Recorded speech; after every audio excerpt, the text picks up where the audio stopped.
see the pair that got hauled into time?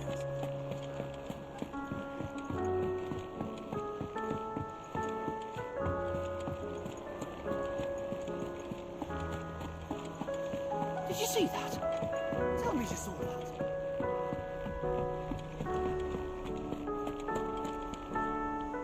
Otto, how fares the realm? The realm? Oh, she's just fine. As long as you look past the fat storms out mother crystals and her skies are a roiling cesspit. And Gav? He's with your uncle in the Free Cities, helping Mid with her project. Sent an owl their way the moment the winds turned foul. Still waiting on a reply, though. Do you have any good news? Well, that depends on your definition of good. All right, fine.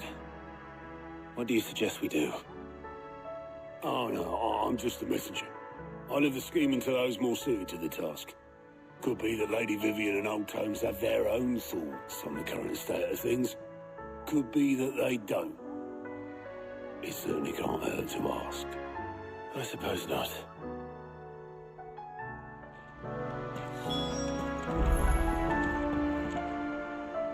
How is it that every one of your little excursions presages some inexplicable catastrophe? Not that you are to blame for the Dominion's fate. No one could have predicted the actions of the Crown Prince. I'm sorry I couldn't save your home. My countrymen are stronger than you think. A few toppled clock towers won't break their spirits. They'll be back on their feet in no time. I hope so. Look at us. Bluer than a pair of bog crabs. Tempting though it may be, sulking will not help us find a solution to this mess. You believe there's one to be found? I don't know. But I am certain we're more likely to find it if we first examine the facts.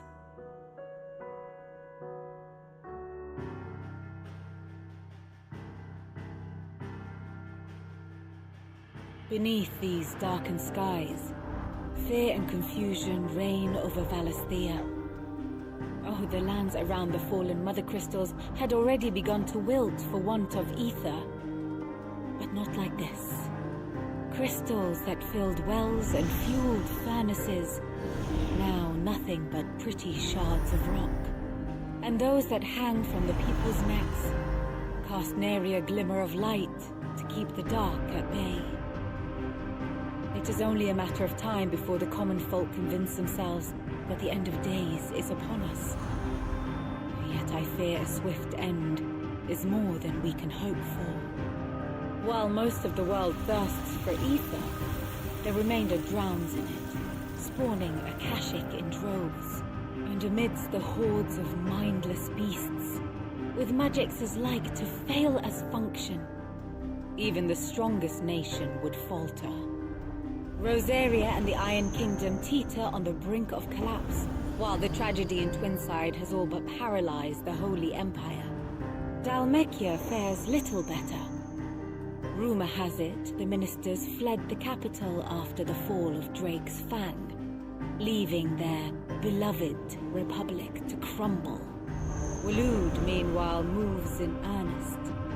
The Einherjar has been sighted off storm. The world, in short, is in chaos.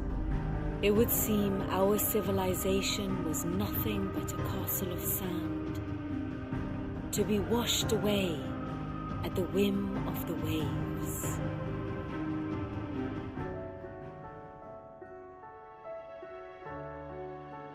A castle of sand. Not my best flourish, but it seemed fitting. The reports I've received are considerably more blunt in their appraisal.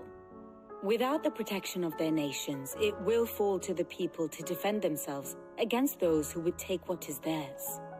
Which is only ever going to end one way. Defending a farmhouse against a band of chocobo thieves is one thing, but pitchforks and palisades will do little to stall an army's advance. Should the King of Waloed deign to invade, there would be none to stop him. None but us.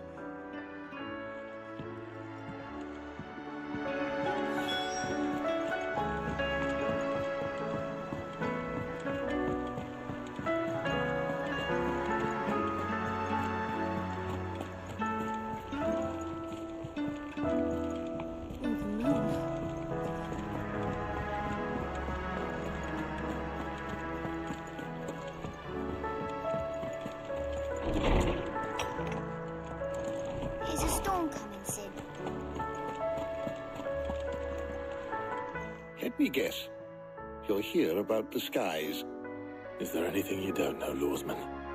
It doesn't take a court astrologer to augur the obvious.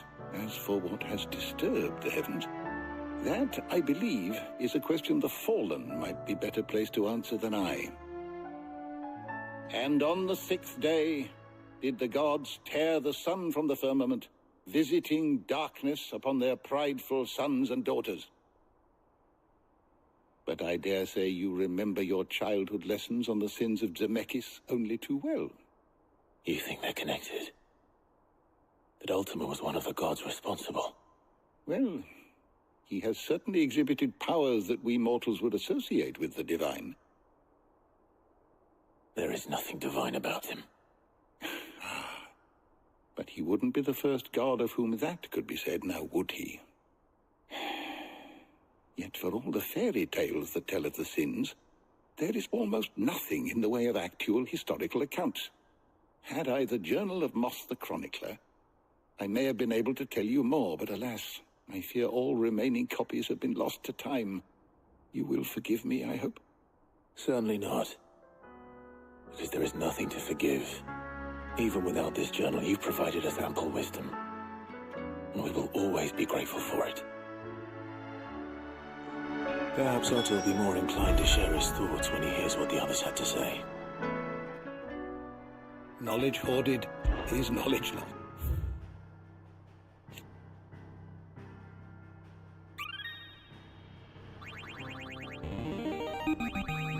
There is a rather fascinating excerpt I've been meaning to show you. What subject shall we consider today?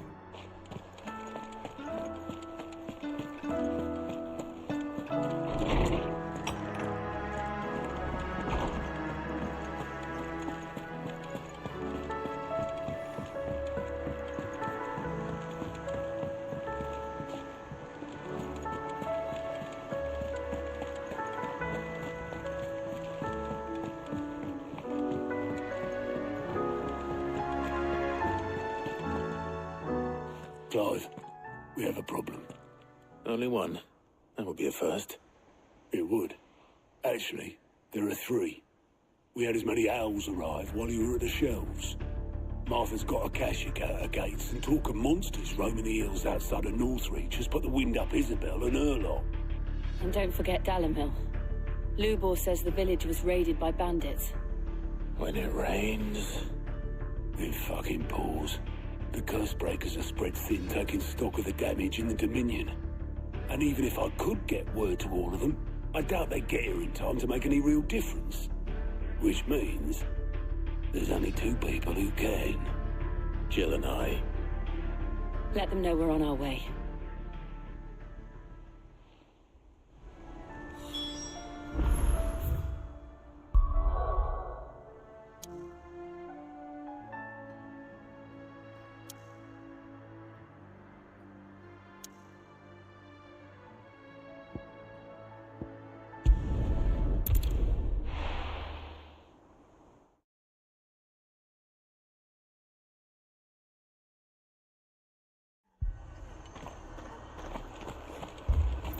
This man's gonna die if we don't get him to a healer. Martha. It's good to see you. And you, Clive. Jill? Otto said you'd been attacked by Akashic. What exactly happened here? Those skies are what happened. Not long after they fell dark, we had our first visit. There were hundreds of them. Tried to storm the hill. Only a handful made it up here, but that was more than enough. The rest are still down there now. And while we have a few willing fighters holding them back, they're sorely outnumbered. What do you think, Clive? That we join the fight? I thought you'd never offer. Now, where I need you is the Fallen Gate. That's where the fighting is fiercest. Let the men know you've come to help. Something tells me they'll be pleased to see you. We're on our way.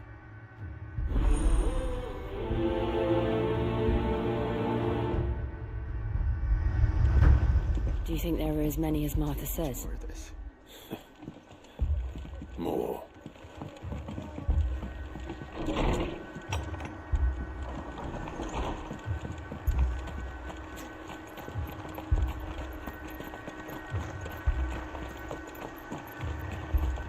You don't think they've abandoned us, do you?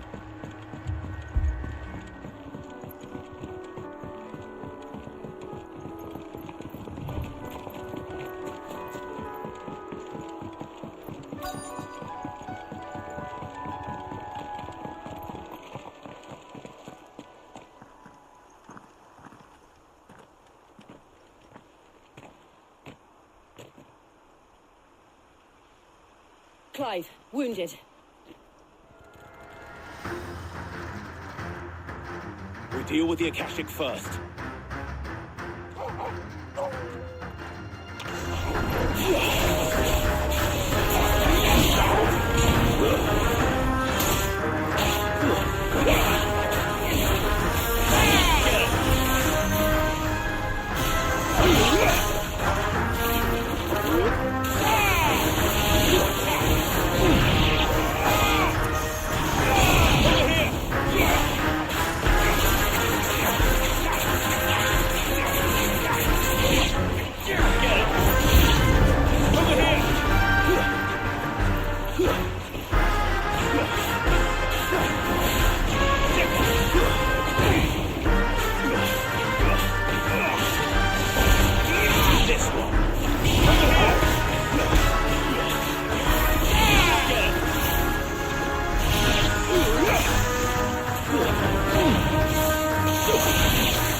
Farewell.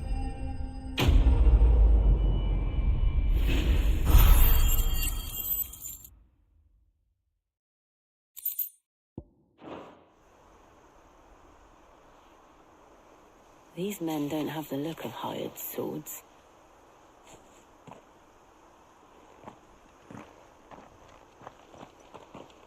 If you've come to rob this place. You are mistaken, my Lord Rosfield. We're here by Madame Martha's leave. How do you know my name? Forgive me, my lord. There wasn't time for introductions. We're with the Guardians of the Flame. Wade's men? But how did you come to be here? Where is your commander? Sir Wade left earlier with a scouting party to find out where the Akashic were coming from. Did he? Take your wounded back to the inn. Martha will see you're looked after. We'll join you anon.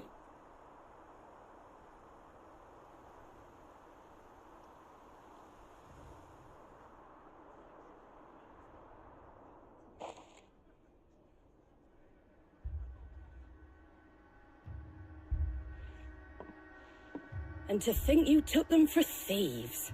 A fine reward for holding off the horde, that is. When did Wade and his men arrive? Not long after Rosalith fell. The Guardians asked me to shelter some of them that had lost their homes. They were making ready to leave just as the skies turned, and we agreed it was best we stuck together. Martha! Trouble! The scouting party's almost at the lift, but they got a pack of Akashic snapping at their heels! And they got wounded with them! They're not gonna make it! Damn it all. We'll worry about them, Martha. You look after everyone here. If any can still fight, send them to the lift. I will. You two be safe now.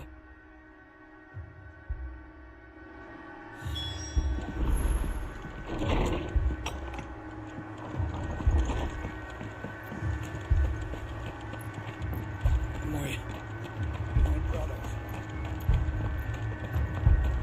Mad dogs.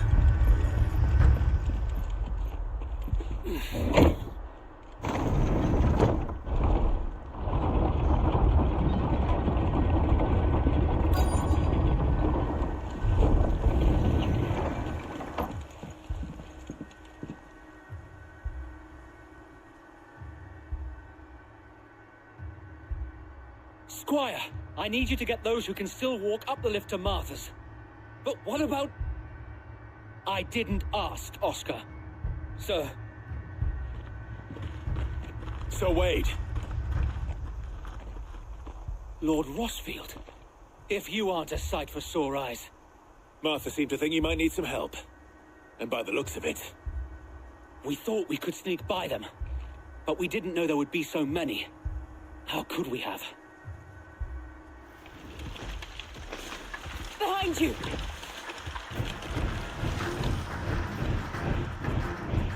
Damn it! We need to get the injured to safety. Do you think we can hold them off? We can certainly try. Are you with us, Sir Wade? Always. Then let's do our duty. Over here!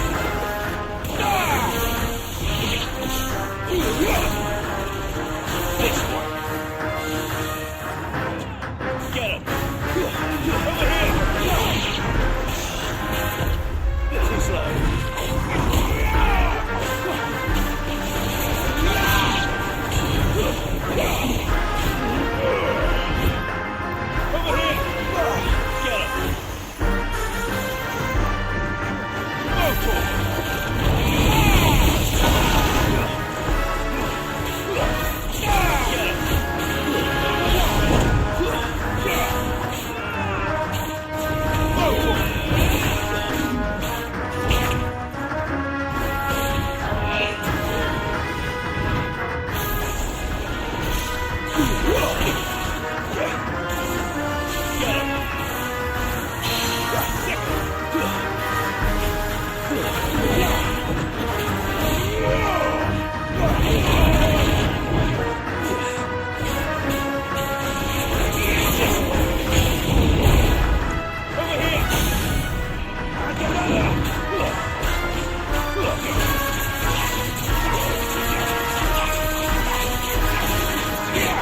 This one.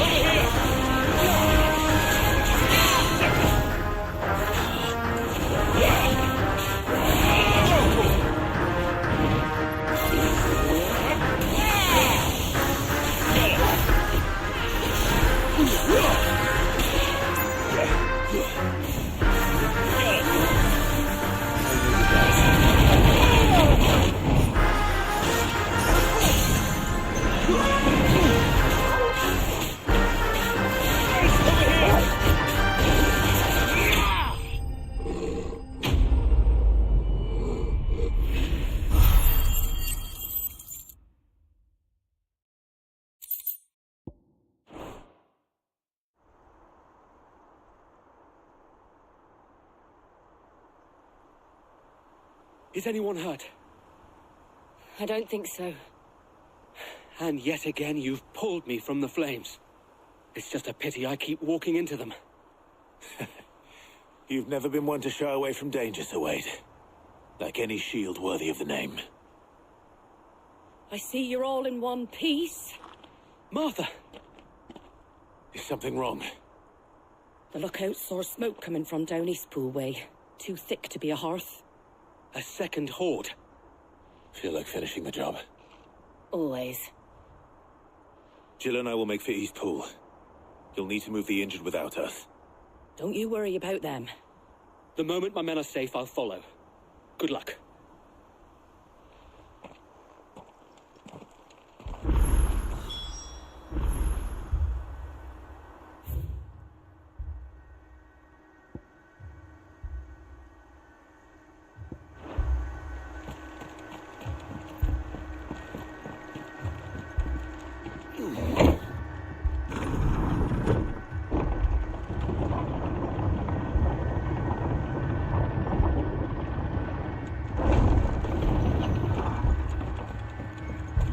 Dogs.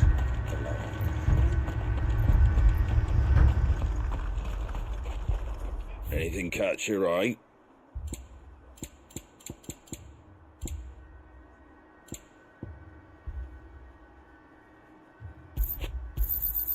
There you go. Take care out there, eh?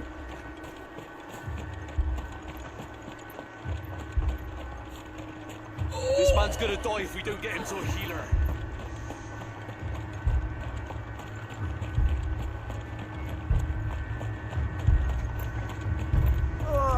Just patch me up.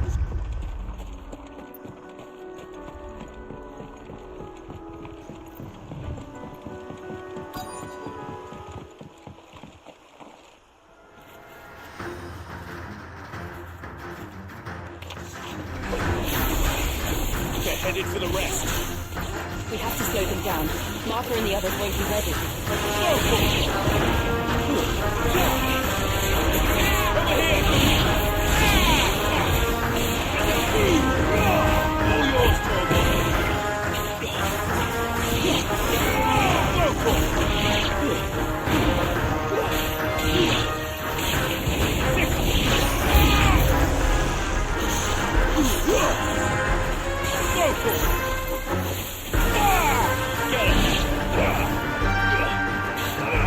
All yours,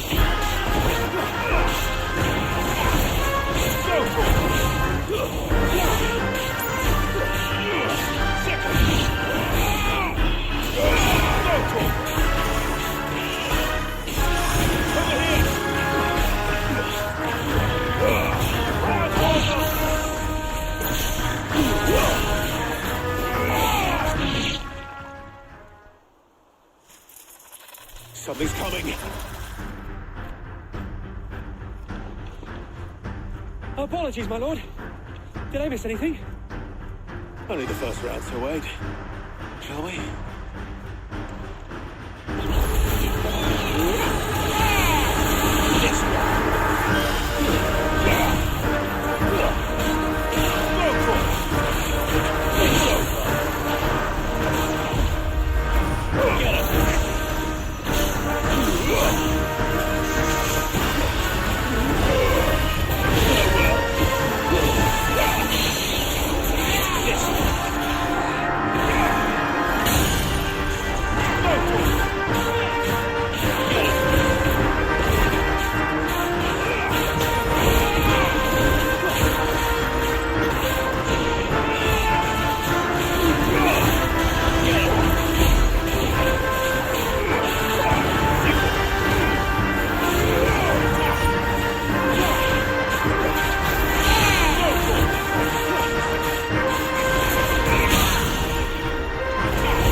Do you see any more?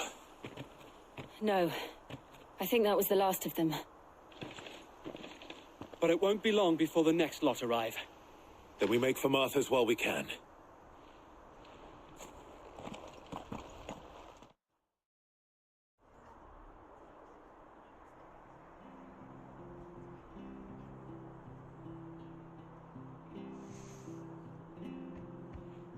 What did you find out there? The same as Sir Wade. Scores of Akashic. Well, wherever they came from, they're gone now. Our lookouts say the lowlands are clear. Hopefully we'll have enough time to lick our wounds. How many of your men were injured? A damn sight less than if you hadn't turned up. Thank you. It was a hard-fought victory. But as long as the skies remain dark, I fear the Akashic's numbers are only going to rise. It's not a matter of if the Horde will be back, but when. And whether that's sooner or later, we'll need to be ready. The inn here affords a good view of the land, and is easily defendable. I'd like to make this one of our outposts. What do you say, Martha? You'd have more men to guard the rest. Well, when you put it like that, of course they can stay.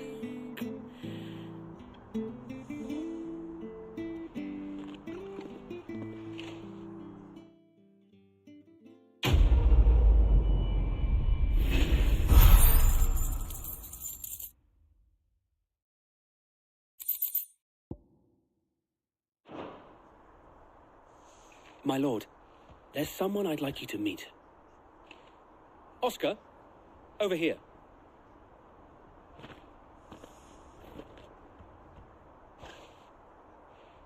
It is an honor to make your acquaintance, Lord Rossfield. I am Oscar. Oscar of House Murdoch. Murdoch? I wasn't aware the Lord Commander had children. Oh, he didn't. But his brother, my father, did. I am Sir Rodney's nephew. Well, go on, then. It's not for me to ask him. Yes, Sir Wade.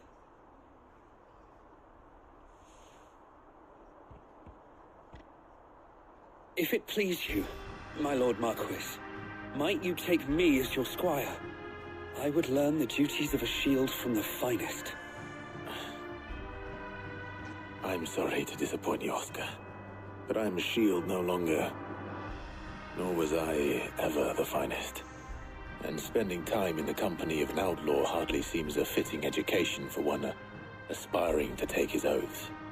My Aunt Hannah once told me that a man is not defined by his title, but what he does in its name. You have accomplished much since taking on the mantle of Cid, winning no little honor in so doing. And I would sooner serve under an honorable outlaw than an unworthy shield. Not that Sir Wade and the other guardians are... I mean to say that, they're... It's all right. We know what you mean. There is only so much the boy can learn from me, my lord. But a squire... Would that really be so bad? You were a squire once. And I'm certain Sir Rodney would approve.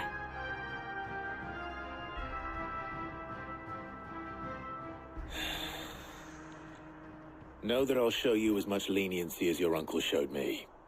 I would not have it any other way.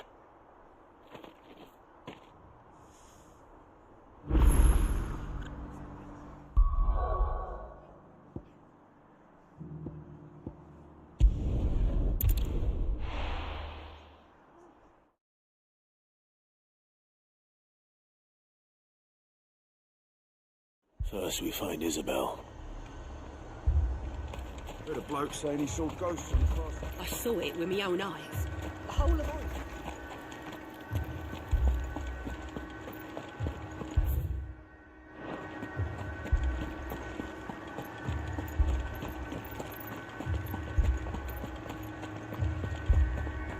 I can't do it.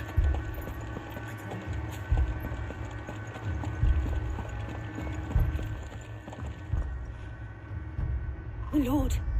Milady. We received the dame's message. There have been sightings of strange creatures, I understand. With the blue eyes. Yes. Like a Kashik, but different. They've taken so many. I've lost count. A Kashik, but different. Artemis thralls. And what of your mistress? Is she here? Oh, no. She went to the garrison to ask what they were planning on doing about all this. Then we'll look for her there.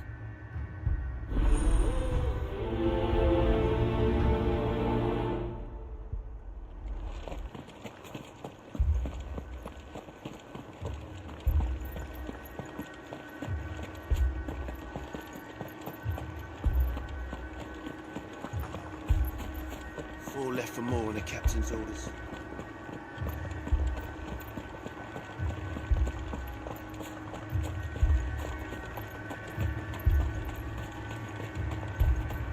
Madame, please!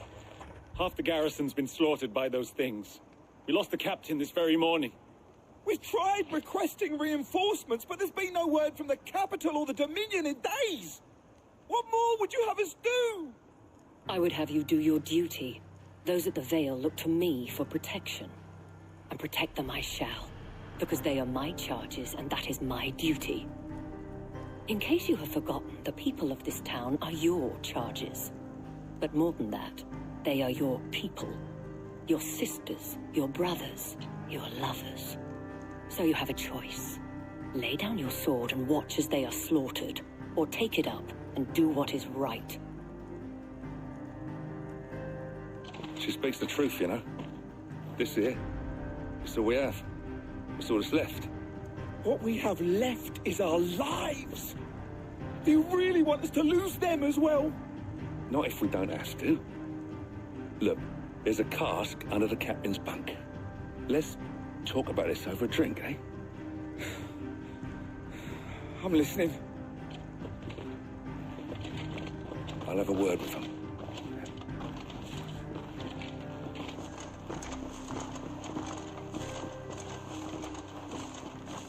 Ah, Clive.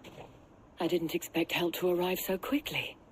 And sought to take matters into my own hands. It was a noble effort, but I thought you might still need some support. I'd like you to consider my needs. What we need to consider is where the creatures came from. The way the survivors speak of them, one would think they appeared out of thin air. And perhaps they did. It's hard to know what to believe these days.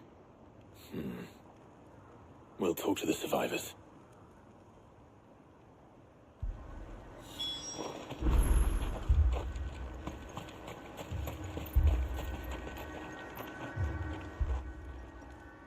You're a pikeman, yes? What happened? I've got family in Moor. I heard the flood was spreading, so I went to see if they were all right. And a pack of them glowing things found me in the meadow. I ran for my life. I never did get to the village. Leave that to us. My family. Don't leave me, Pa. That thing, it took... Did you see the creatures that attacked you? Creatures? Yeah, they came out of nowhere. They went for Joseph first, then me, and then they were just gone. Do you remember where you were? On the road from Oriflamme. We just passed Moor when... Where's my Joseph? It's all right. Just rest now. At least we have an idea of where the thralls might be now. We should head for more.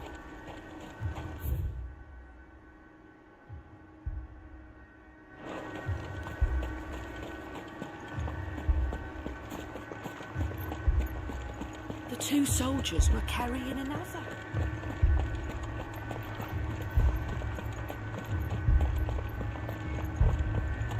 It was all they could do to escape.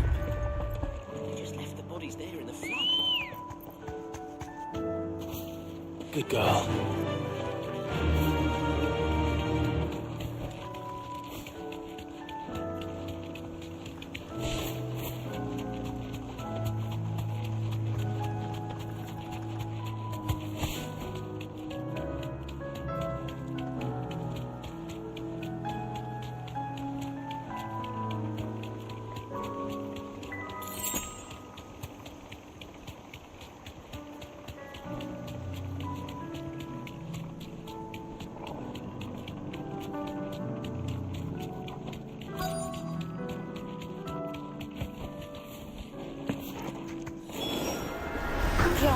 Look.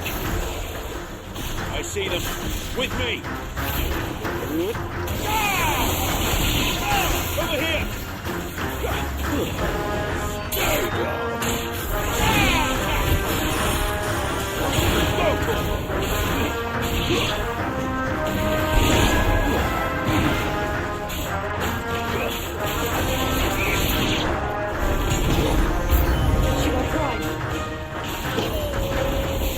Save your strength.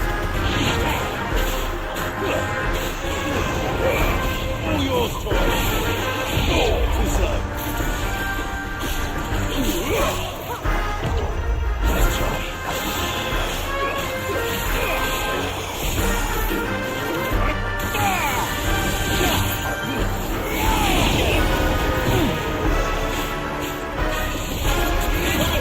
Go!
Do you think there are more?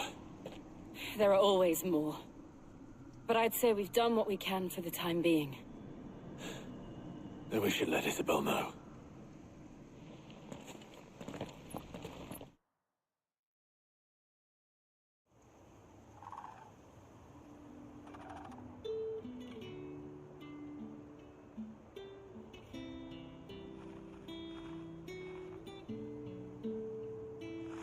You have the town's thanks. Don't thank us yet. There will be more. Many more. And you'll need to be ready for them. Oh, we shall. Isn't that right, Captain? Yes, milady. The garrison will be ready. Philippe here has convinced most of the men to remain at their posts. For now, at least. Hearing that the Dane would look kindly on any man who committed himself to the task certainly didn't hurt. It's not the most selfless of motives, I'll admit. But whatever it takes, eh? Now me, I never needed convincing. I became a soldier to protect the people I love. And the people I love include the ones standing before me. Handsome and chivalrous. Now, if you don't mind, I have sentries to post. Milady.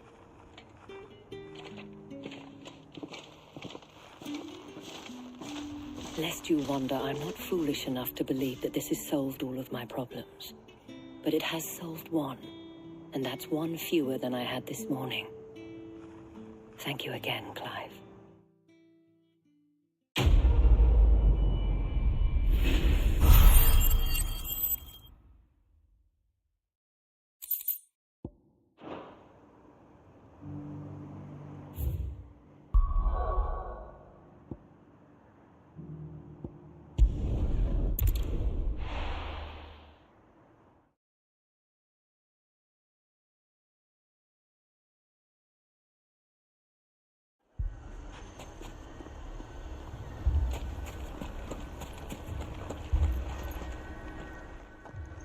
Sid, your new companion appears much more formidable than your uncle. Should I be worried? You haven't been introduced.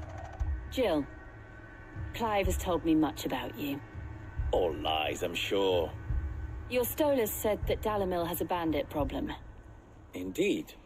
Although, you're a little late. They left with our food and guild days ago. Any idea where they went? The desert's a big place. Your guess is as good as mine.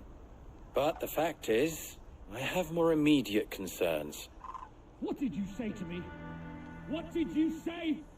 As if by magic.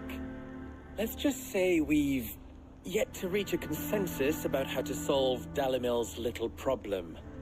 And at this rate, it won't be the actions of the bandits which prove to be our undoing. It will be our own. I've tried reasoning with the dissenting parties, but even the Desert Hare has limits. Perhaps we could talk to them. What makes you think they'll listen to us? What makes you think they won't? She makes a fair point, Sid. And you won't have wasted much of your precious time if you fail. They're just across the courtyard.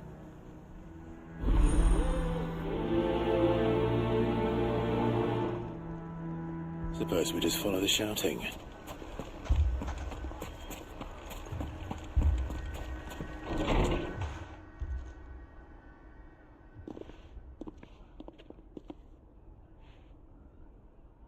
You wouldn't talk like that if it had been your men whose throats were slit. Blood for blood, it's the only way. We hire mercenaries and have them mount the bandits' heads on our walls as a lesson to the rest. And what happens when those mercenaries are slaughtered like your men? Are you going to hire more? We're better off using that coin to buy food and supplies. If we hire mercenaries, the only thing we're buying is the bandits' ire. And you cannot fill empty bellies with that. Do you hear me? But what happens when they come back? Maybe it'll be your throat that's slit. That's enough. Both of you. Any more of this and I'll throw you out myself. Come back when you're ready to talk like adults.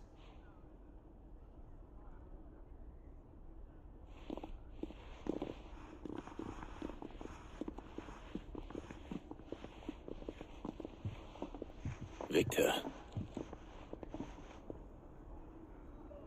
What's he doing here? Sid. And Lady Jill. What brings you here? I was about to ask you the same thing.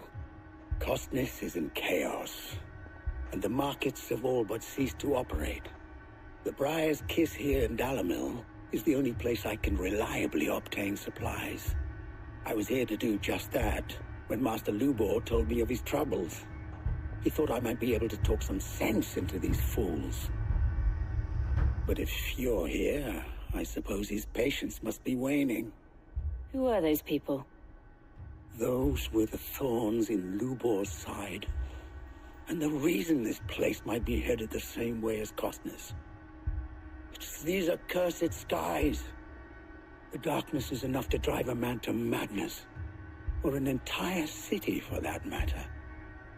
We're still working on the skies. But in the meantime, perhaps we can find a solution to Dalimil's problems. I hope so. For all our sakes.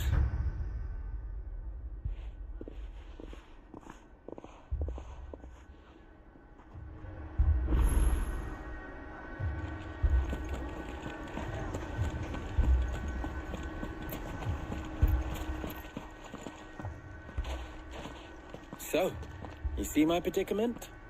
What I saw was a room full of people who were angry and afraid. And with good reason by the sound of it.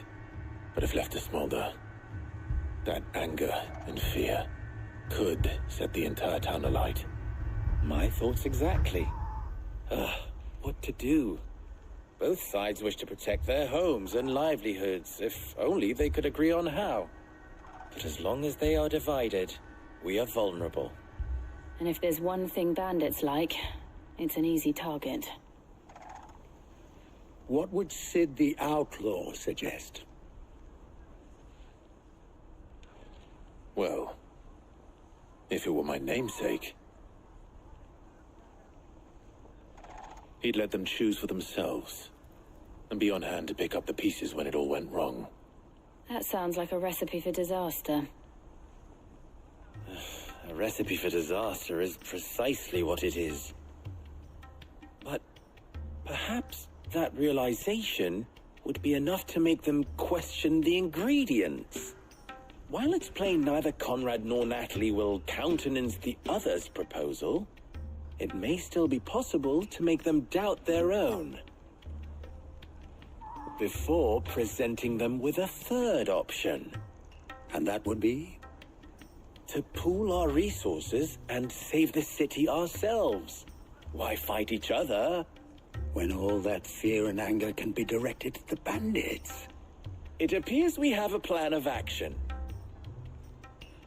Victor, pay Conrad a visit. See if you can't convince him of his folly. I'll speak with Natalie. As you wish. Your faces are not well known in this town. That may prove useful. Don't worry, Victor and I will do most of the talking. You need only play along. Play along? What he means to say is yes.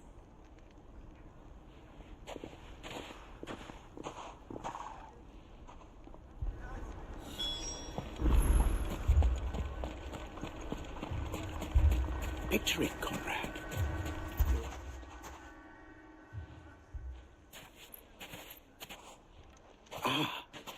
Here she is. The Lady of the Spear herself. Conrad, may I introduce you to Jane, commander of the Red Wings, the oldest mercenary guild in the Free Cities. A pleasure, my lady. The pleasure is all mine. As I told you, I summoned the commander here from Canberra to inquire about a contract. Victor says you told him no. That there aren't any men left to hire. Is that true? True as the crystals cracked. Nobles came and claimed every last one worth his salt. And not just from us Red Wings. You know of the 7 high houses. There must be 200 swords assigned each one. Granted, we have a few boys left. If it's boys you're looking for. Well, Conrad, Are you saying that Dalamil's finest cannot defend this town better than a gaggle of unblooded striplings? That a band of beardless youths could better avenge the deaths of your brave men than you yourselves? Absolutely not. We'll show those bastards who they're dealing with.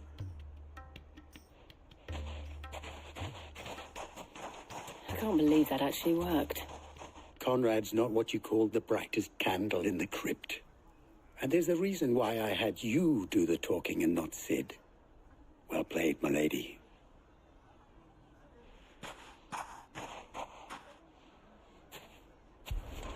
Then let us band together and show these brutes that Dalimil is not to be trifled with.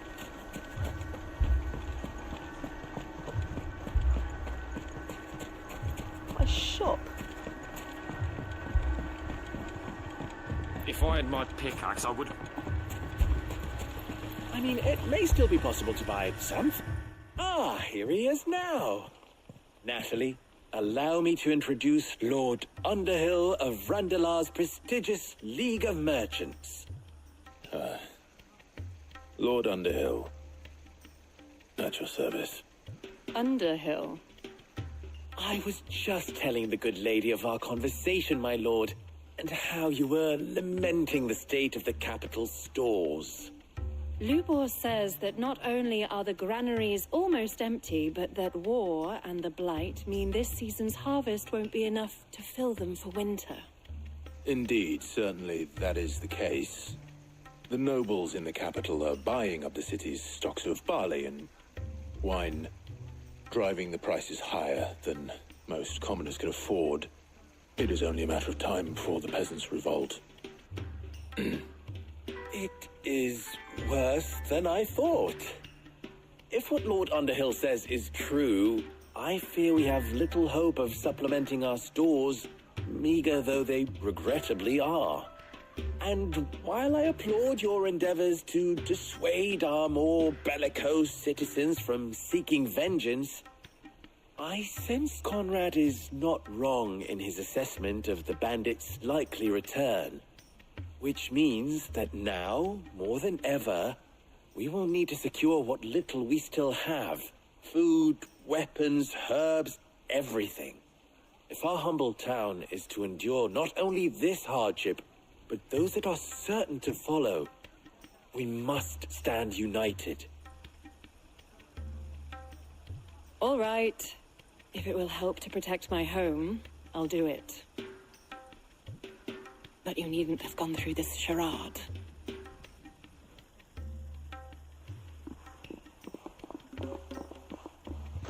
Thank you, Clive. Your performance was nothing if not workmanlike. She saw right through it. I didn't say it was good, merely that it produced the desired effect. Now, my scouts should be returning shortly. Meet me back at the Briar's Kiss, and we shall see what we face.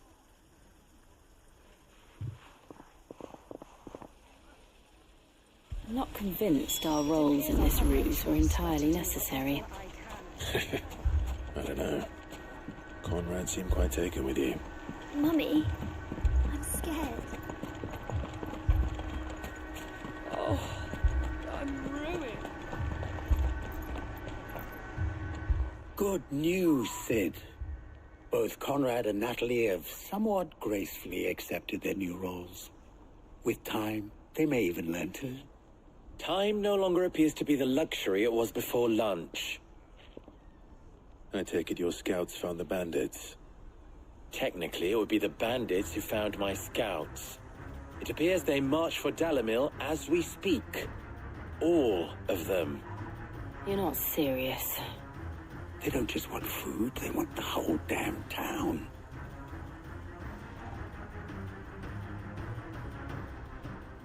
I have a favor to ask. I'm told the bandits march in two groups, one from the south and one from the desert, in a move doubtless intended to stretch our already gossamer-thin defenses. Very well. Jill and I will meet those from the desert. But what of the rest? The rest, my friend, the city shall fight. Together. The stakes, I concede, are high. But if this does not unite Dalimil, nothing will. That is a lot of faith to put into those who had their hands around each other's throats but a moment ago. Then it will be for us to see that their hands are kept occupied. And I do mean us. I thought you might say that. We'll hold them off for as long as we can. And we will do the same.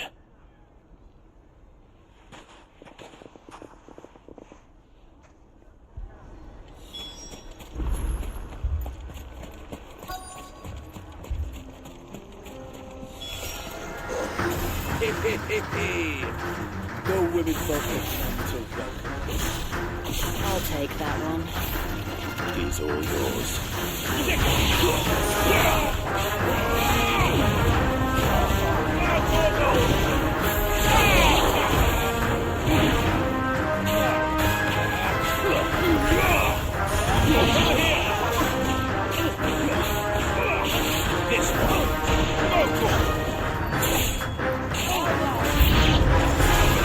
to overwhelm us. Get it! Over here! This one! All yours, Torgal!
The townspeople. Could they have held out? I don't hear any fighting. What do you think? That we should hurry.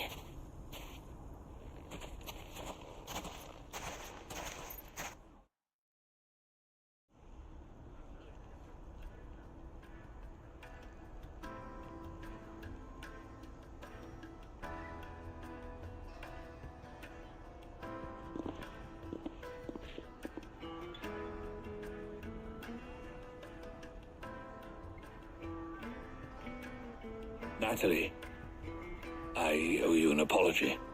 You did well out there. The inn would have been lost had you not held the line. Without you, there would have been no line to hold. You saved us, Conrad. You saved Dalimil. We all saved Dalimil.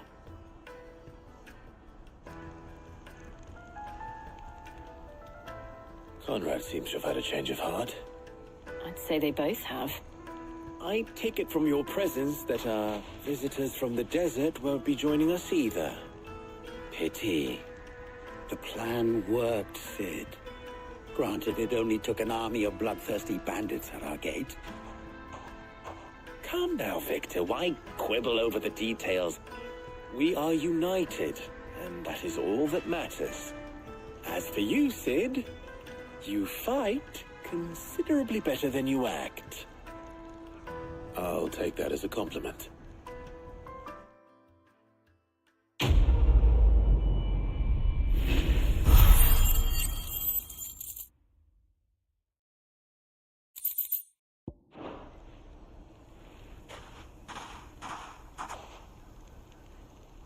Our friends seem to have things under control. For now, at least. Let's go and put Otto's mind at rest.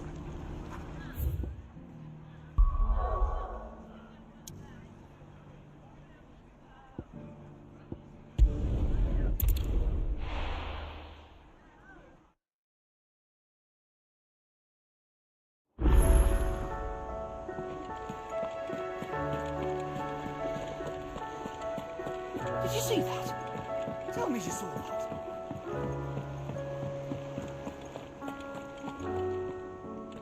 Was wondering when you turn up. Had ours from all our friends thanking you for your timely intervention. How is it you always manage to arrive at just the right moment? Luck, I suppose. Any word on the rest of the realm? Let's see. Storm's still crying out for mother crystals. The nations are still in chaos. And the skies are still the colour of a kick in the kidneys 2 days on. So... Right. Clive, we knew this was going to happen. Well, not the bleeding skies part, but you take my point. Now's not the time to second-guess yourself. Now's the time to visit the infirmary. Taya says your brother's awake. Thank you, Otto.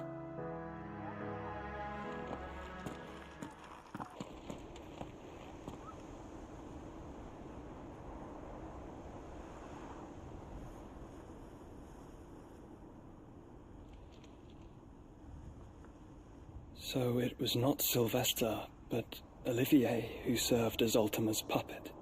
And when Dion learned of this, he sought to slay the fiend.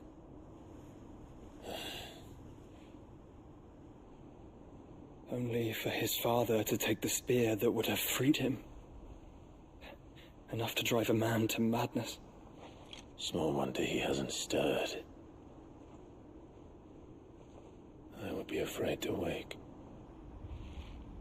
Had I but reached out to him sooner, warned him of the threat Ultima posed.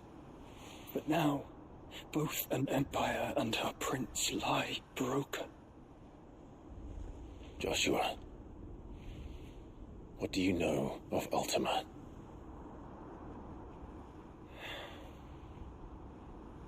Very little, I'm afraid.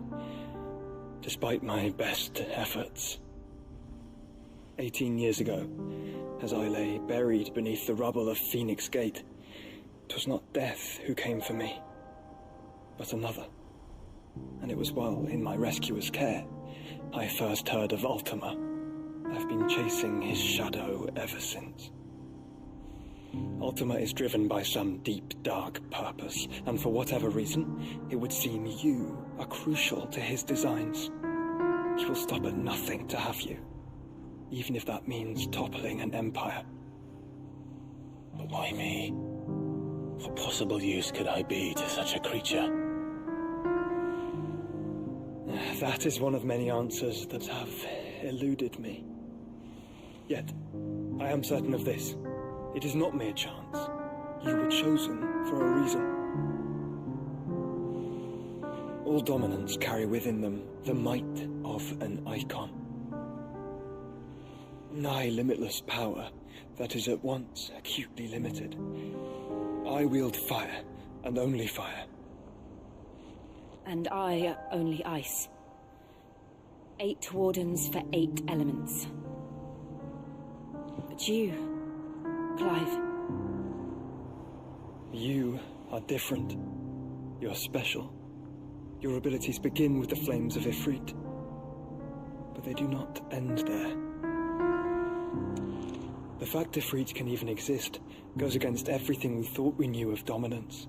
Perhaps Ultima has been waiting for one such as you, whose potential is truly limitless. I've encountered that thing several times now. If it or he, as you say, needs me, why hasn't he claimed me as he did the boy? Were I to hazard a guess, I'd say the two of you are somehow incompatible. His mind not properly attuned to your body. His mind? Mind, awareness, spirit, call it what you wish. But I believe Ultima to be an embodiment of the concept. This is why I struggle and fail to contain him here inside me. Sorry, inside you? With every setting sun, I feel my strength wane. And though the Phoenix's flames mend the prison I have made for Ultima, they do so at a cost. We must find a means to bring an end to him before I meet my own. What were you thinking? It was that or let him take Clive. And I've always had a soft spot for my brother. But that doesn't mean you should sacrifice yourself to save me.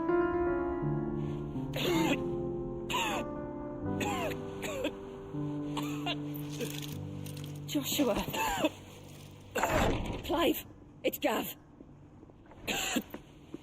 There's an army of Akashic at the gates of Canver.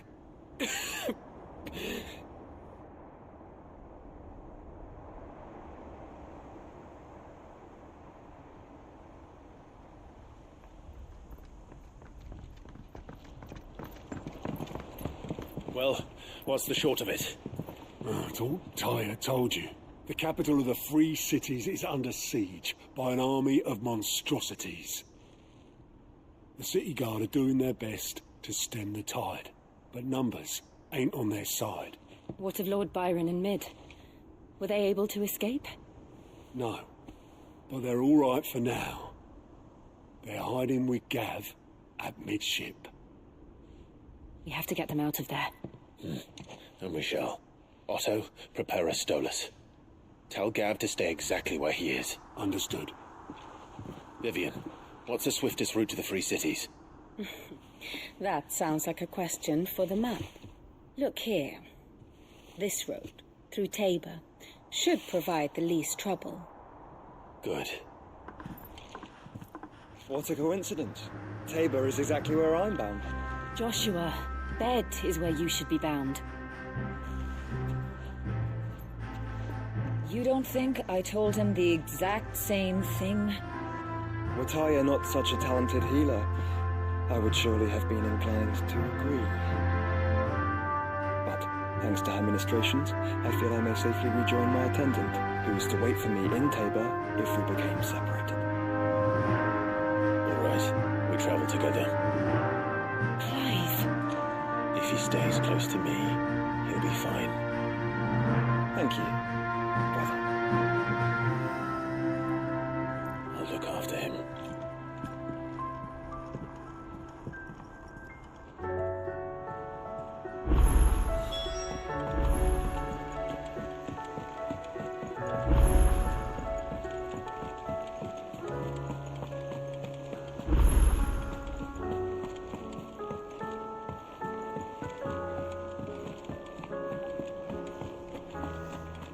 Seems the hideaway has lost its blasted book. appetite. Here, you put me in this situation, Clive. You can bloody well get me out of it. I need a hand with a recipe. Are you sure it's me you're looking for? I'm not much of a cook. I'm all the cook will be needing, thank you very much. What I want from you is a little of your time, right? Oh, and perhaps your sword. You remember Ivan's stew, right? Well, despite the look of the thing, and that awful stench, people wolf it down. So I thought I'd try making one of these supposed masterpieces myself. Had a peek at the book and gave it a go, but, well... It wasn't as straightforward as you'd hoped. Ivan had the same problem. Yeah, but this is my blimmin' kitchen, and I will not be outdone. So if you don't want to be seen as playing favourites, I suggest you lend me a hand. I've never been one to play favourites, Molly. And I would be only too happy to lend you a hand. So, what's on the menu this time? A fried mortress of skyworm. That's one heck of a name, innit? Recipe seemed easy enough to an old hand like myself. Thought I'd followed it to a T. Only, turns out skyworm livers and drake's mint are not what I thought they were. At least I hope they're not, given the rancid mess they made. Ivan said the recipes in the culinary pilgrimage date back centuries. Who's to say the ingredients even exist anymore? Well, that's a question for a scholar, wouldn't you say? Perhaps you know of one? Kindly old fella who haunts the shelves, maybe? Fine. I'll go and speak to Harpocrates. Perhaps he'll know something. And if he does, I'll see if I can find your ingredients for you. You do that. Lest we forget, you've got a reputation to uphold.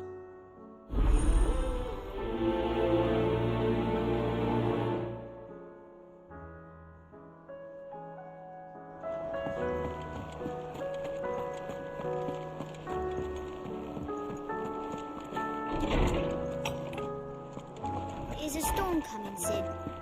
Will there be... Sid, perhaps you can help me solve a mystery. I can certainly try.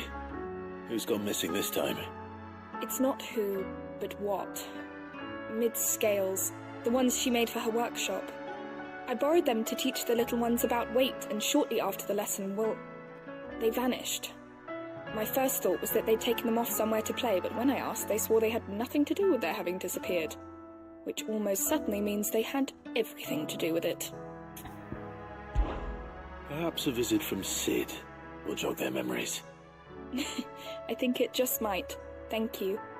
I don't like to imagine that my pupils would lie to me. But if they have, I'll have no choice but to discipline them accordingly. They were in the atrium when I last saw them. As always.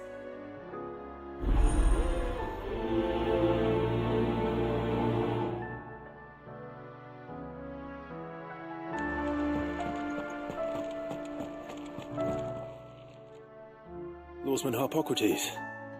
I've come to pick your brain if you don't mind. It's about the book you lent Ivan. Ah, Valisthea, A Culinary Pilgrimage, a classic. One of my favorites, in fact. The young man did a wonderful job with the Chance's stew. I do hope we shall be able to sample more such marvels in due course. That's actually why I'm here. I don't suppose you know where I might find skyworm livers and drake's mint. Ah, so the fabled Sandbrequois delicacy is next on the menu. Delightful. The descriptions of fried mortress never fail to make my mouth water. Now, skyworm is a somewhat antiquated name for the wyvern, their ground livers being the paste from which the mortress is made. Dragon livers. How very Sandbrequois. One would have thought the disciples of Bahamut would have a touch more reverence for their icon's brethren, but apparently not. I believe the specific dragon the recipe demands is the blueback wyvern, said to be the very colour of the sea beside which it resides. So we know where to look for our liver. But what about the drake's mint? Saint's bonnet in contemporary parlance, a herb which grows along the North Reach coast. I gather that one can locate the cheerful yellow flowers by their heady scent alone, so I'm sure you'll have no trouble finding them.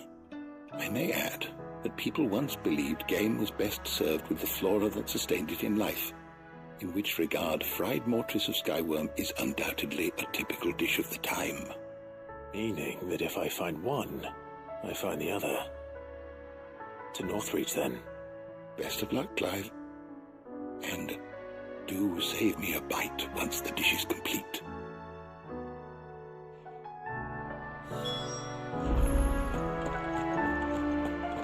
Is a storm coming, Sid?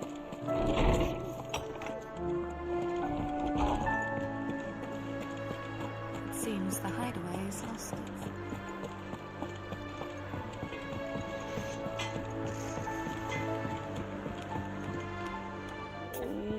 What am I gonna do? Is everything all right, Goose? You seem more discomposed than usual. Oh, I don't know what that means, but I'm in a bit of a muddle. Oh, I think Nan might be in trouble, and she's... It's all right. You can tell me.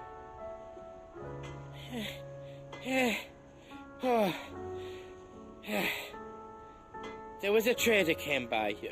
One of our usuals, like... Said he'd heard some rotten rumours about her down Dallimil Way. Folk are saying she's been selling to bandits and cutthroats and that. I mean, she's fond of a chance to make a coin or two, aye, but she'd never do business with baddies. Especially not the kind who go hurting people who haven't done out. I wanted to ask her about it myself, but I'm scared she'll give us a tongue lashing. She'd never give your tongue a lashing, though, would she? Don't worry. I'll speak to her. Oh, thanks, Clive. You'll let me know what she says, won't you? Of course. I'm sure it's all just a misunderstanding.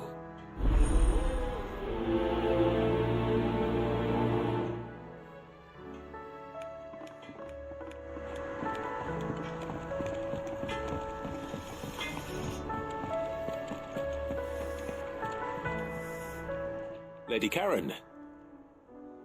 How's business? Not nearly as foul as the weather. You're doing good trade, then? Both in and out of the hideaway. Can't complain. Wait. What exactly are you getting at?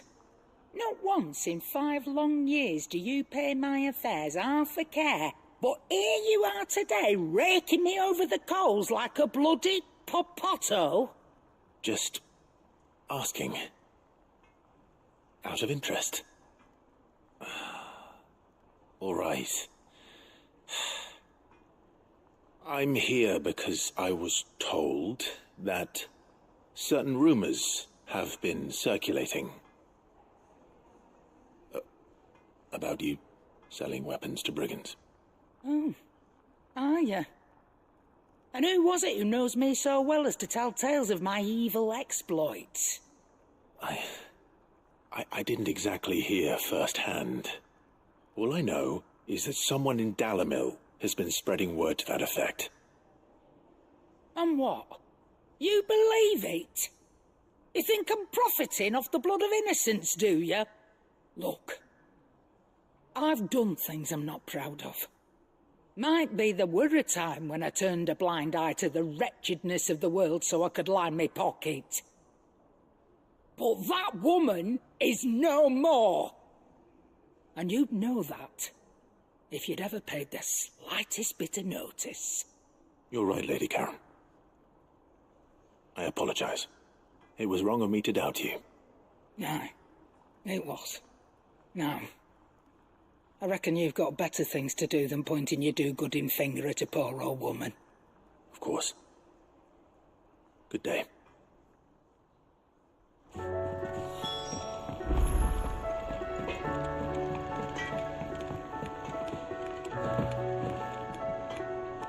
I spoke with Lady Karen.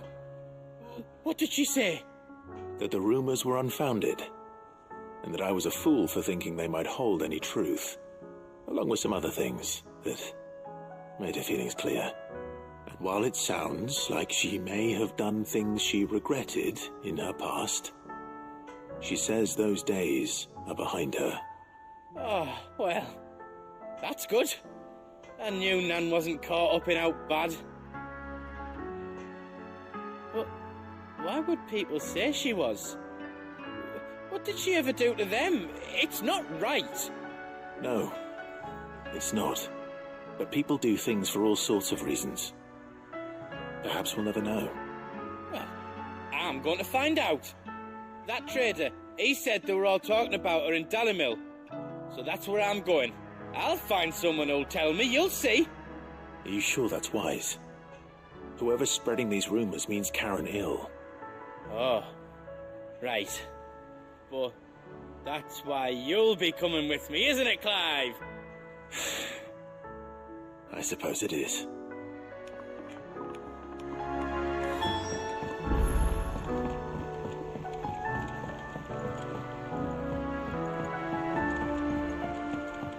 I heard the Emperor was impaled on his...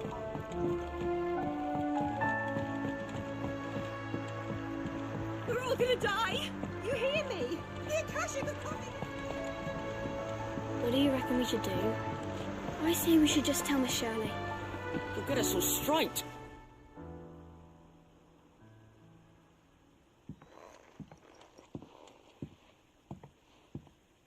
Sid! Hard at your studies, I see. And what is that? It's not a set of scales, is it? No. Of course it isn't. Well, not anymore, it's not. Oh! And just how long hasn't it been one? We're sorry. But we didn't break them. We dismembered them. Just like Miss Mididol showed us. Miss Mididol? Why would she have you dismembering her creations? Because that's the only way to become a ninja-near.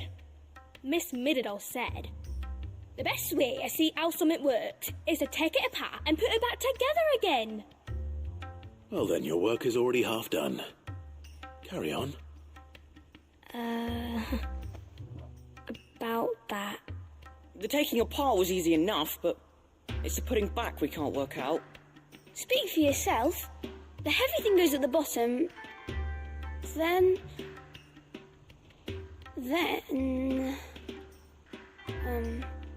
You three need to learn to take responsibility for your actions. So let's have a look at these parts with fresh eyes, shall we?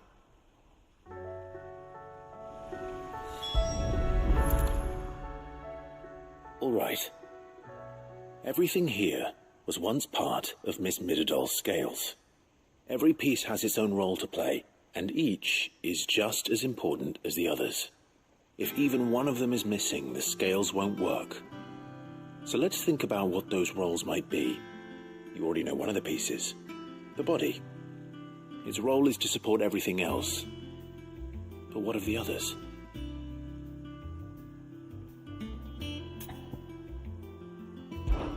This is called the arm. Why do you suppose that is? It doesn't look much like an arm. You're right. It looks more like a wing. Like a chocobo wing! You've ridden a chocobo before, haven't you, Sid? Will you teach me to ride one day? I'll think about it. Now, what do arms do? Hold things. So wait, maybe this arm holds things too? Good thinking. You're on the right track.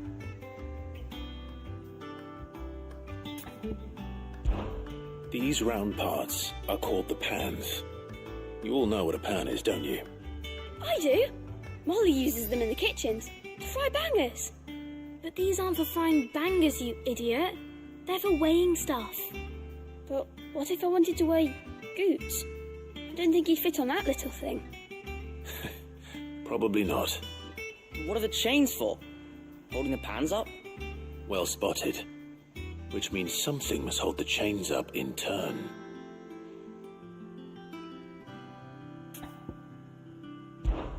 This tiny piece is what's called a cogwheel, or gear. Have you ever seen one before? I have.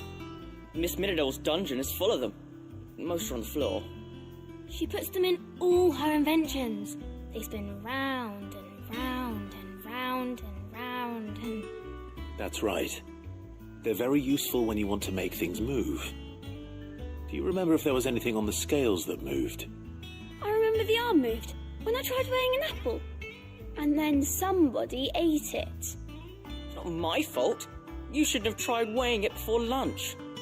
We know what part's supposed to move and how it's supposed to move. So, let's put the pieces together first, see what doesn't move, and then stick the cogwheel to that. Not a bad idea. You see? It's not so difficult. So, now that we've taken stock of the parts and learned what they do, what do you think? I think we've got it. Then here's what we'll do. You tell me what goes where, and I'll put the scales together. Well, obviously you need to start with the body. All the other pieces fit onto it, don't they? And the arms go on the body, just like real arms. Or wings, if you're a chocobo. And then the arms hold the pans by the chains. Very good. Let's see if that works. There. All finished.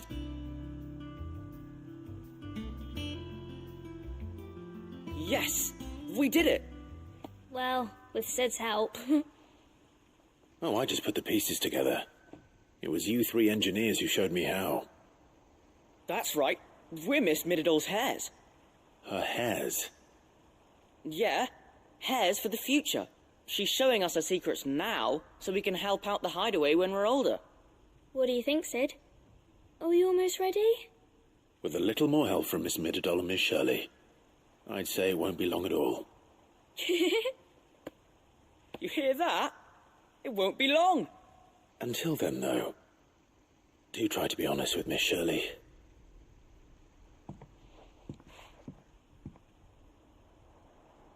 Hey, look! We never used the cogwheel. You don't think Sid forgot about it, do you?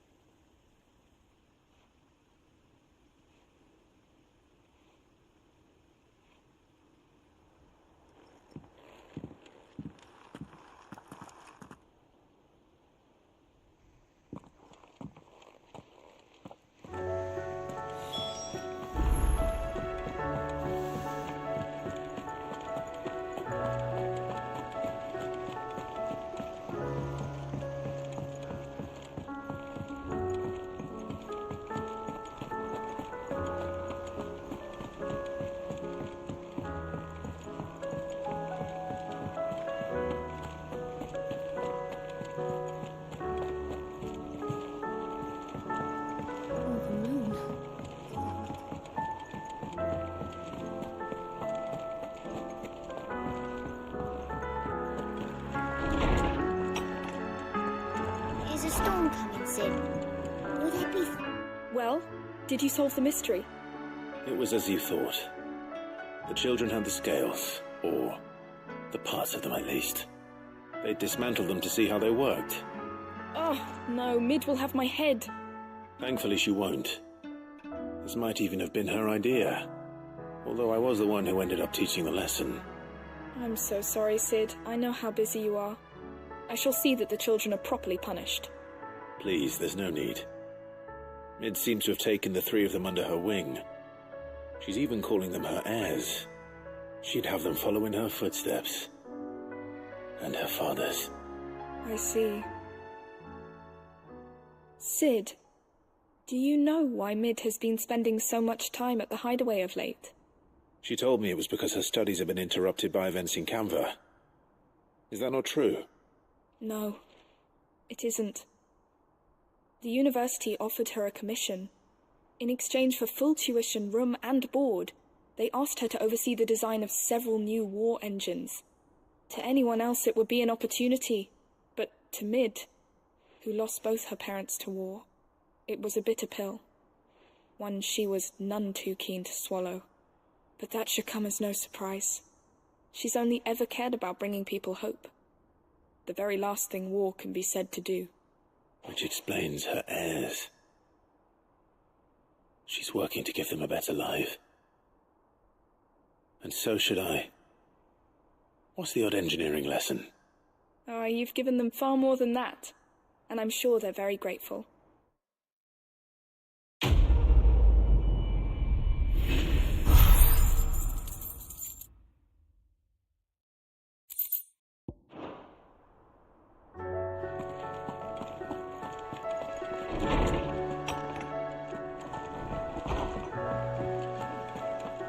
Seems the hideaway has lost it. Did you see the pair that got hauled into tires?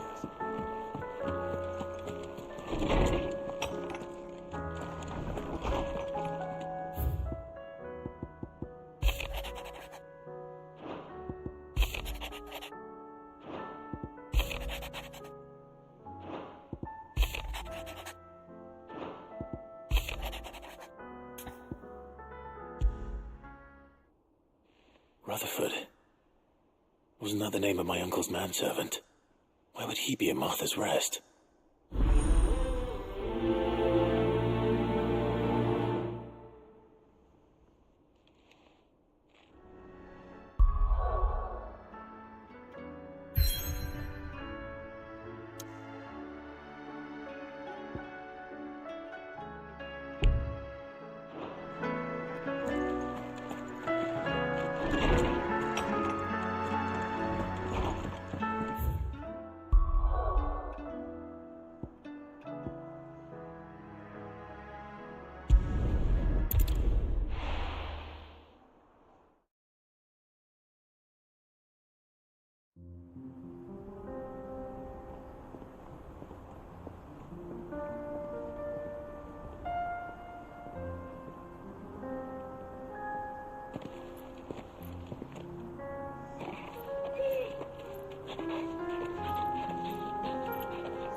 It's like a dream.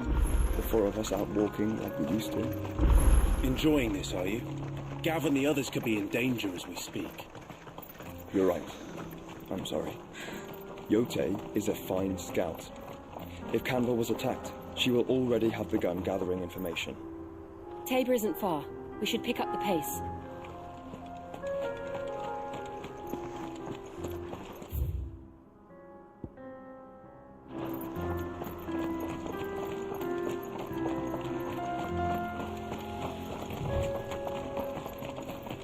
We can use the ruins to cross the ravine. Assuming they will allow it, the Echoes have a will of their own.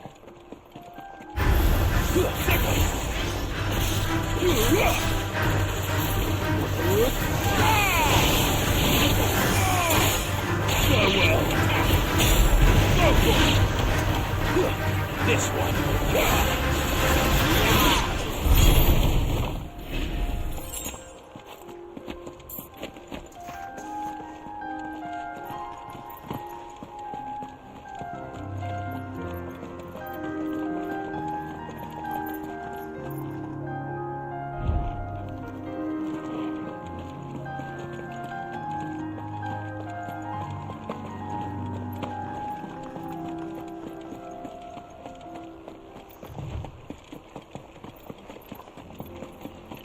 Company.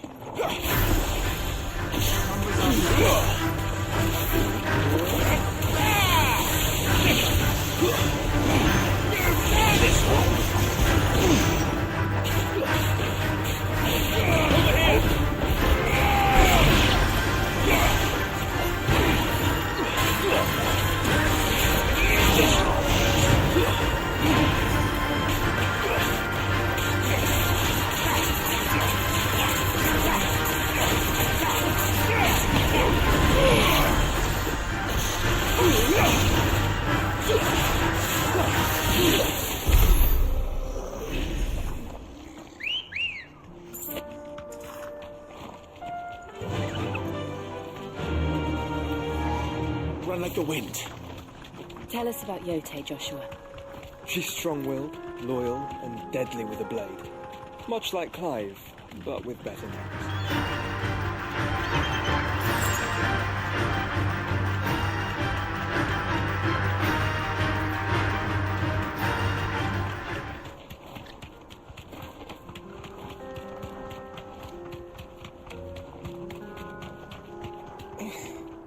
You deserve a rest.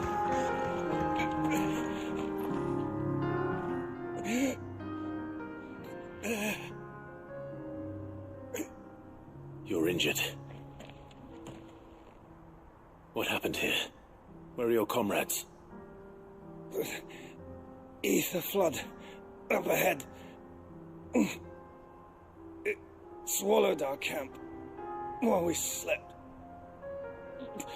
My own men did this. Turned every last one of them. There's a village not far from here. Tabor. The people were kind to us.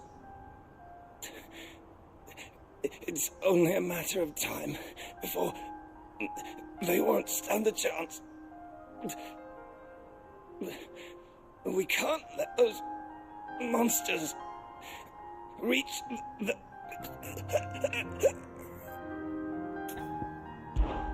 I'll go. You catch your breath. Thank you. Our encampment is up ahead. Just off the track. They must not reach Tabor.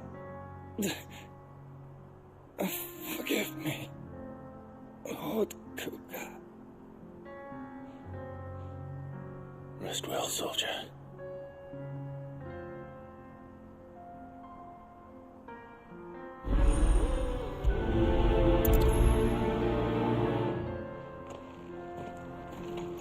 You said the encampment was close. Let's hope the Akashic are still there. Another ether flood. They're everywhere now. We can't go round it. Then we'll just have to be careful. Got here in time. Get him!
Is someone there?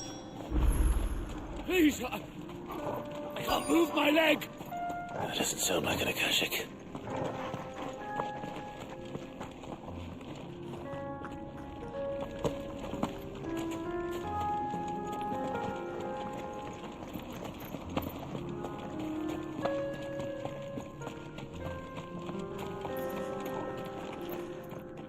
You're with the battalion? I am. I heard the fighting. Are the others? Taken care of.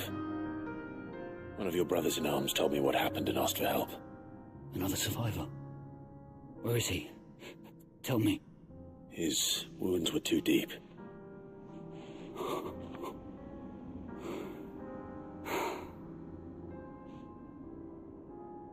He was right to send you.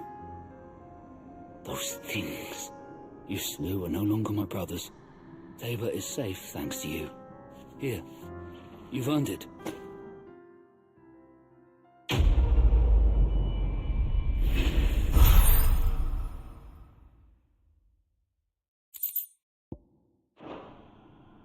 You seem familiar. Have we met?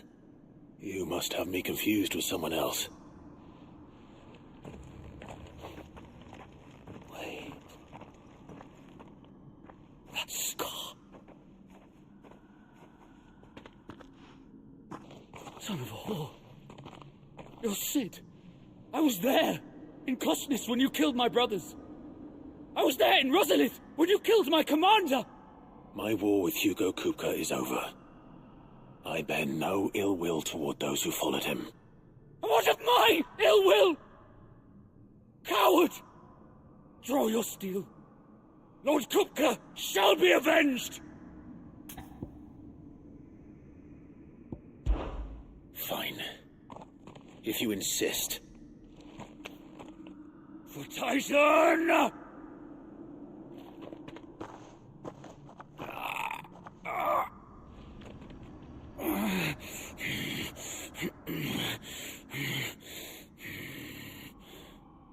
You're in no fit state to fight. And this should be easy for you. Come on. Kill me! For what? The sins of your master. You and I have no quarrel, and I will not strike a man who cannot defend himself. No. I won't be deceived. Lord Kupka told us of your crimes. You are an outlaw. A murderer, not some Man. Like you or anyone else. I am nothing like you. But if you're not gonna kill me, then go. Leave! Just know that I will find you, Sid. Someday.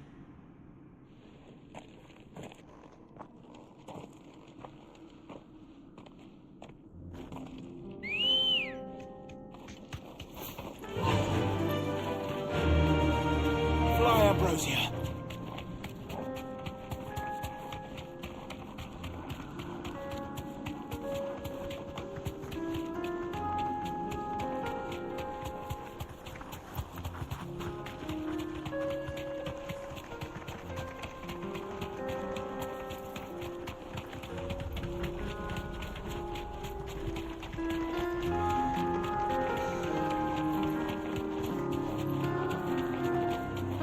We're nearly there. Have you been to Tabor before? There are a few places I haven't. I can walk from here.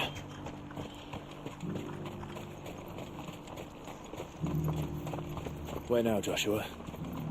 There is a residence just inside the city gates. She awaits us within.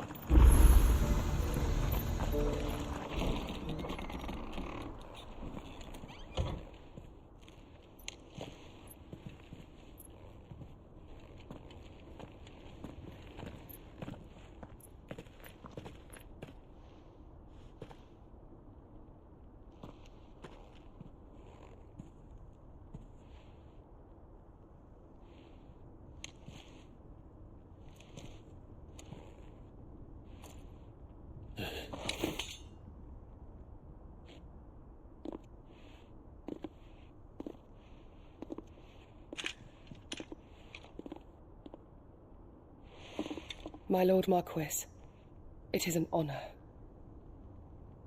I am Yote, Knight of the Undying, charged with the protection of His Grace Joshua Rosfield, Keeper of the Flame of the Phoenix. Of course. It all makes sense now. Would you care to elaborate? The Undying are loyal servants to the ducal throne. Or more specifically, to its heir. They have served our family for generations, albeit from the shadows. Since their inception, they have been tasked with the preservation and enactment of the rites of ancestral communion. After the events at Phoenix Gate, it was the Undying who delivered me to safety. And since the day I left Rosaria, Yote has been my constant companion and protector. Without her sword, I would not have survived my journey across the realm. Rise, Lady Yote.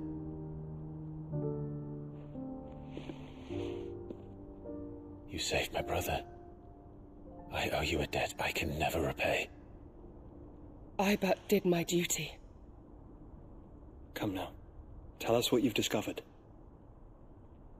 Your Grace. It is as you feared. The vessel we spied off the coast of the Crystalline Dominion on the night of her fall. It was the Einherjar. Beyond any doubt. The Black Galleon. Joshua. The Einherjar is the Royalists' flagship. What business would they have in the Dominion?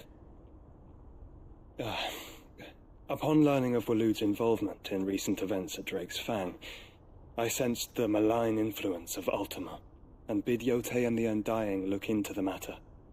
We have reason to believe that the Black Galleon weighed anchor shortly after the fighting began, and set a course due south.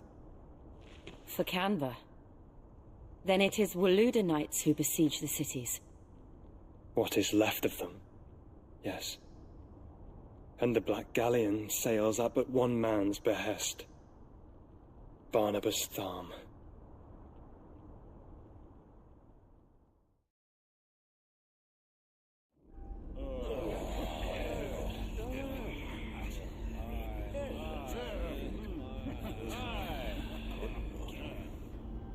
But are we truly safe here in the Agora? The city guard have been paid, if that's what you're implying. All the more reason for them to run.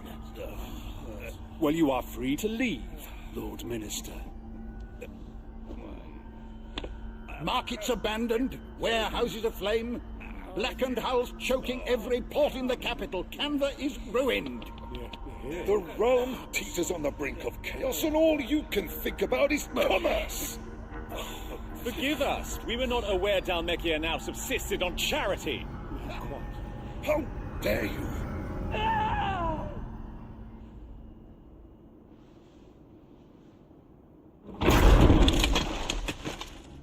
Distinguished members of the Council, you must forgive His Majesty this intrusion. What is the meaning of this? A trifle crowded, but I fear it will have to serve, my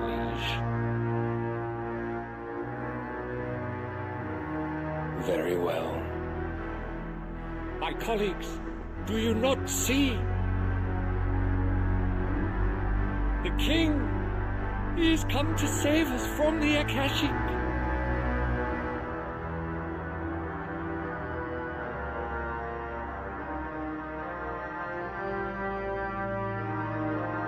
He is a gift from the heavens, divine intervention, our very salvation.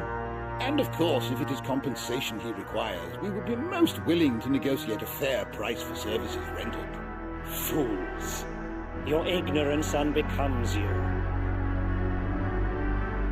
Your Majesty, correct me if I'm wrong, but I would swear that the fiends washing the cobbles of Canva with the blood of her citizens wear the colors of Waloed. Ha! So you do not deny it. Guards, fetter them, and see our guests to the dungeons!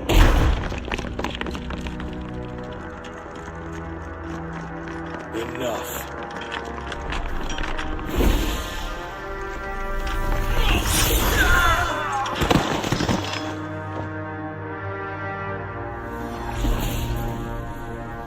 Pathetic creatures.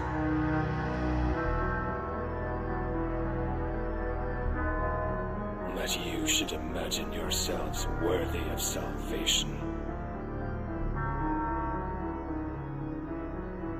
The girl is still here, somewhere in the city, her consciousness fair dripping with her late father's hubris. A consciousness to which Mythos is inextricably bound and inexorably drawn. See that he is made welcome. Yes, Your Majesty. Come, Mythos. Surely the prince's light cannot have sated you.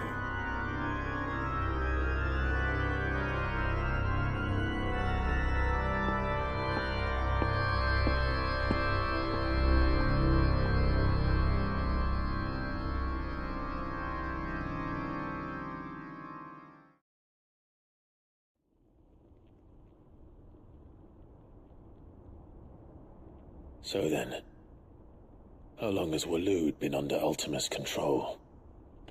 How long indeed? Based on what we know of Barnabas's actions, I would guess some few years, mayhap more. But to what end? What does Ultima want? The tapestry. Show them.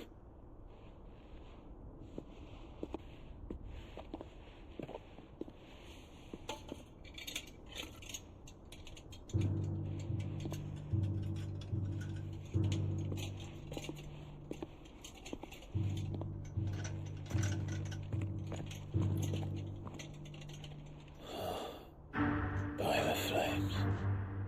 Phoenix Gate, Drake's Breath, and now here. But what is it? It is old, ancient, even.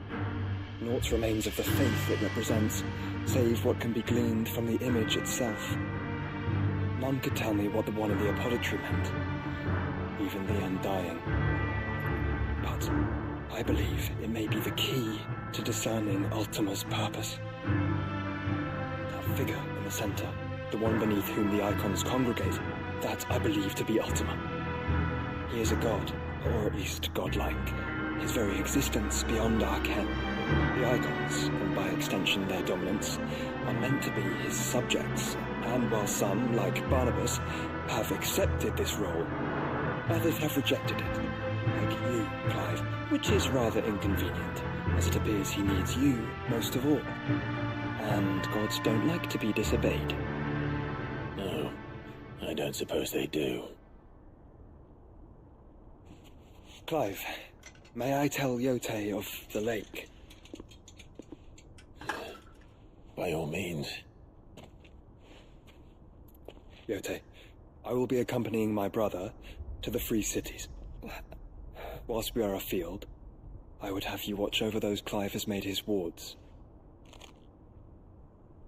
Omielos delan tuisag ilith.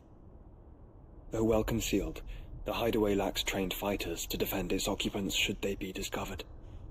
But it is my duty to... As it has ever been my brother's duty, remember. If that is your wish, Your Grace. But please be safe. If aught were to befall you, You have my word.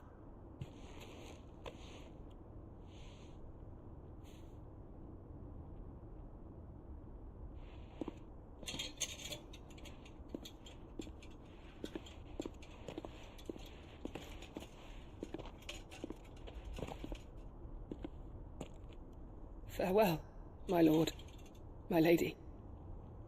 We are in your debt, Yote.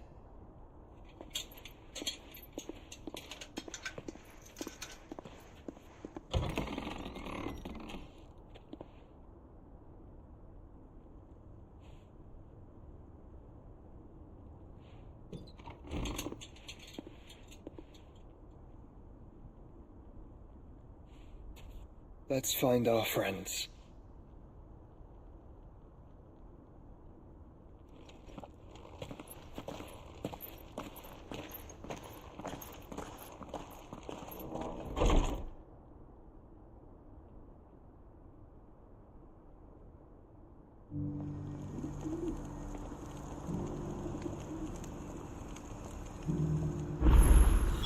It's plain she cares for you very deeply. And I her, which is why I had to let her go. You is bold enough to heed her call. Is that blade for hire, perchance? Because I have a mind to make a killing. Figuratively, I hope. Well, yes and no. A passing caravan carried with it a rumor most fortuitous for one in my trade, that an elder Dread Evis had been sighted in the fields of Korava. Dread Evis are aggressive beasts. Compelled as they are to acts of violence, few survive to maturity, but those that do develop a hide of phenomenal value. A hide you want to sell? Eventually, yes. Though I would have it tanned first that it might be crafted into marvels the likes of which the world has never seen. Dread Evis skin is a rare thing indeed.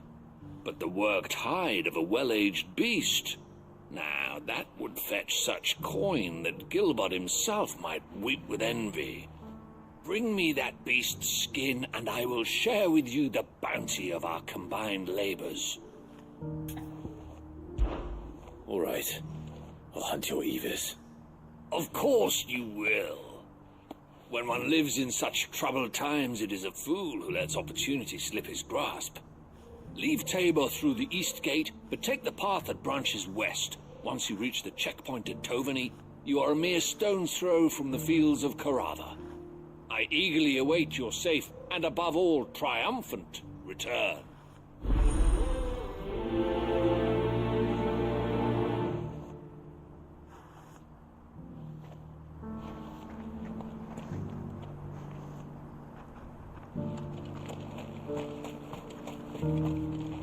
Welcome, welcome. Anything else?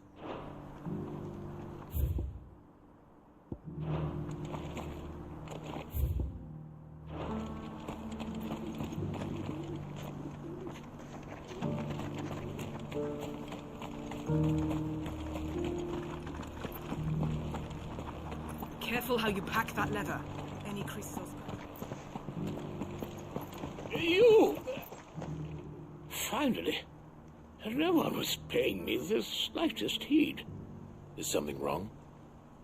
At the university, the students would hang on my every word.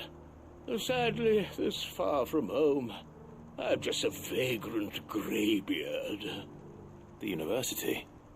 You're a scholar. A specialist in ancient cultures. The most accomplished in all Valisthea, some have said. Not that I look the part in these tattered rags. In my heyday, no obstacle could have kept me from my studies. Yet here I am, a wizened windbag, bested by the many steps of Tabor. The answers I seek lying just beyond my enfeebled reach. Would you do an old man a kindness and brave the stairs in my stead? You'll be amply rewarded, of course. Climb the stairs and... And memorize a few inscriptions for me, assuming you know your letters, that is. Some courteous soul is rumored to have carved clues to Tabor's rich history into stones dotted about the village. 3 of them, to be precise. 1 each to the north, south, and east. I'm here in the hope that those carvings might shed light on a riddle I've been pondering for some time. Namely, the otherwise undocumented origins of Tabor's unique people. People quite unlike those of neighboring lands. I can't promise I'll remember everything perfectly. Remember what you can. I'll piece together the rest. Make for the domed pavilions, and you'll have no trouble finding the stones.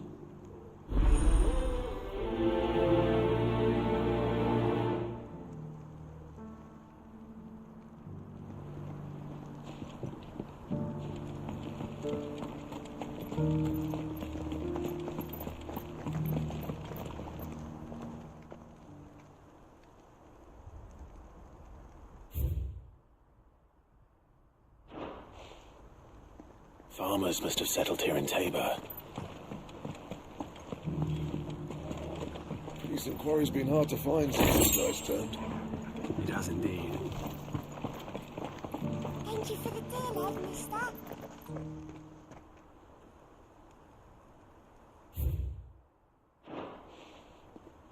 What golden plains might the wanderers have called home, I wonder?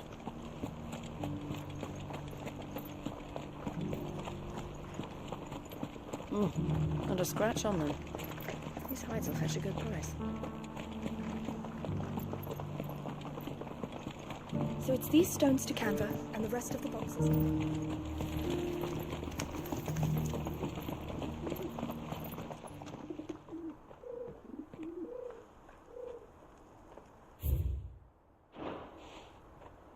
No history would be complete without mention of the mother crystals. I should speak to the old scholar before I forget everything I've read.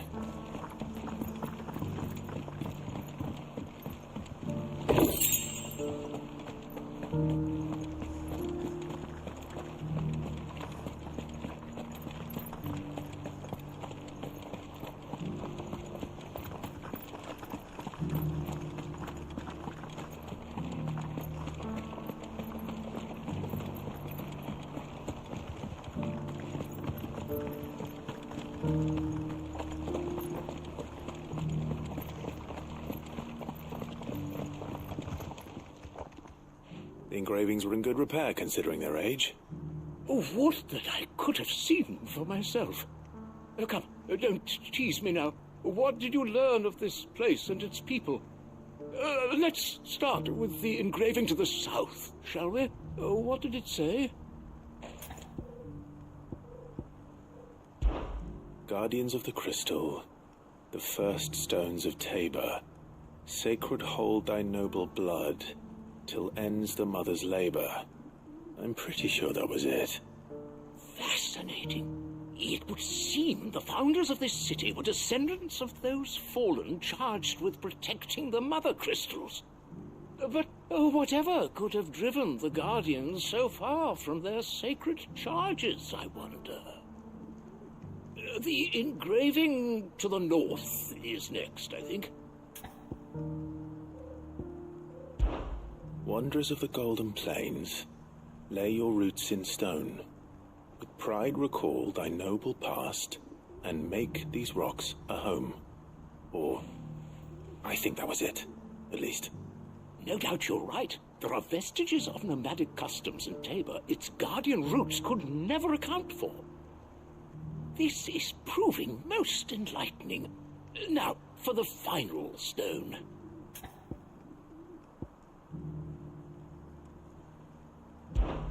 Children of the hunters, now tillers of the land, reap her promised blessing, and give praise her gracious hand. That's all three. And so, we add primitive farmers to Tabor's founding peoples, the final piece of the puzzle. 3 engravings, one for each of the 3 peoples to have settled Tabor in ancient times. Guardians of the Mother Crystal, wanderers from across the plains, and last, but certainly not least, hunters turned farmers. Little wonder it was so difficult to trace the roots of Tabor's culture. Those roots reach down through 3 distinct traditions. Nonetheless, one cannot help but wonder why this fact is not better known among scholars, given that the stones stand here for all to see. Too many stairs, perhaps. Ha! Too many by far. Here, and thank you.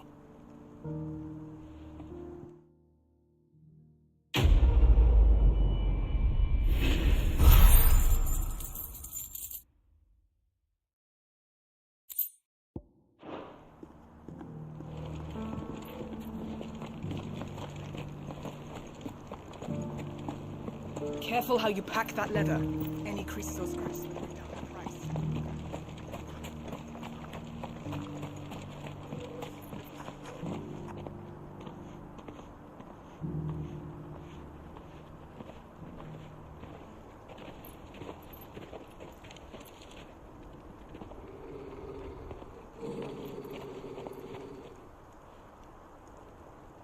Cyril. How fares the search? Well, Your Grace, my report shall be with you ere long. Ah, yes. Yotei is otherwise engaged, at my behest. And the duty of wardenship? Fulfilled. For as you see, I've been reunited with my first shield. I am Cyril, Knight of the Undying and bearer of the Burning Quill, charged with chronicling the mortal deeds of His Grace, Joshua Rosfield, Keeper of the Flame of the Phoenix, and rightful Archduke of Rosaria. I entrusted Cyril here with overseeing the investigation into Ultima's origins. Findings from his brothers and sisters afield are delivered here to be collated and catalogued. Just how many Undying are there? Not nearly enough, milady. Yet we are glad to give our all in service to the Phoenix. Such is, and has ever been, our creed. I see. You have your associates, I have mine. But you may now think of them as ours. That won't be a problem, will it? The Phoenix is our sun, and we but the shadows that quicken in his radiance. It is from the darkness that we serve, both him and now you.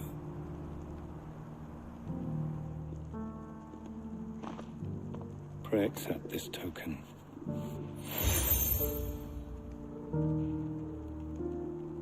For as long as you bear it, members of our order will reveal themselves unto you, if there is nothing further. No. You are dismissed. Your Grace.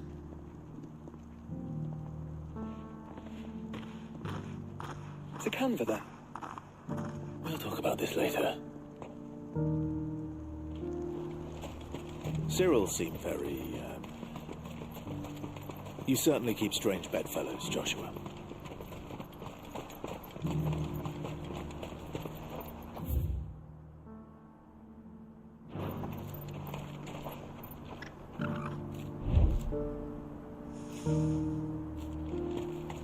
The free cities and the sea.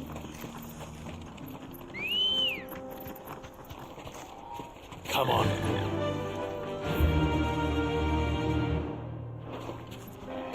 Fly, Ambrosia. Are you sure this is the right way, brother?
There's still plenty of fight in him yet.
Here's your hide, as requested. I worried you might never return. Quickly, let me see it.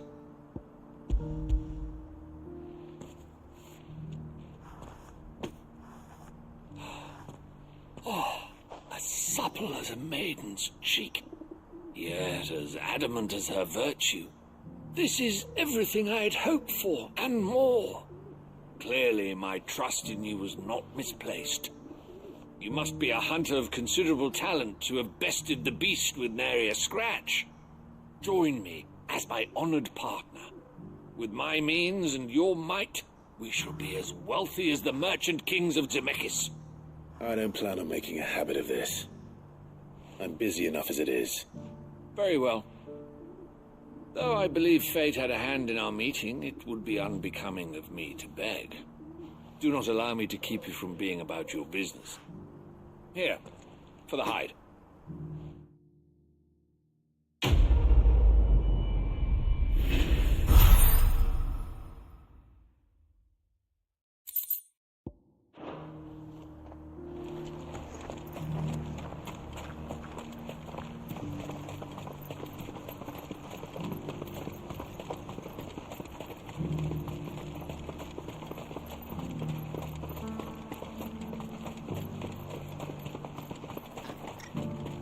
The free cities under siege.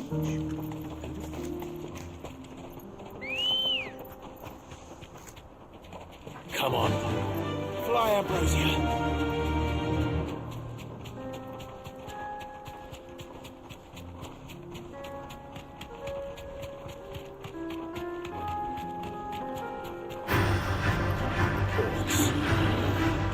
Then let us be rid of them.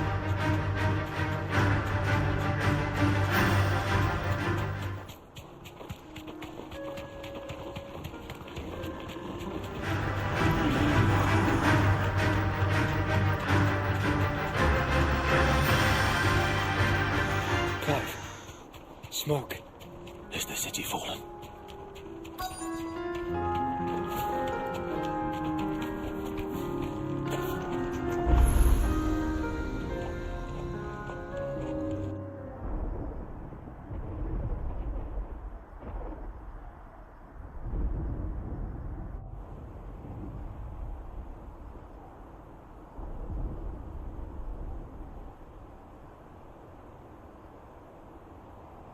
Free men are still holding their own, then. Do we have any idea where Gav and the others might be? There's a warehouse near the docks where we agreed to meet if there was any trouble. We should hurry.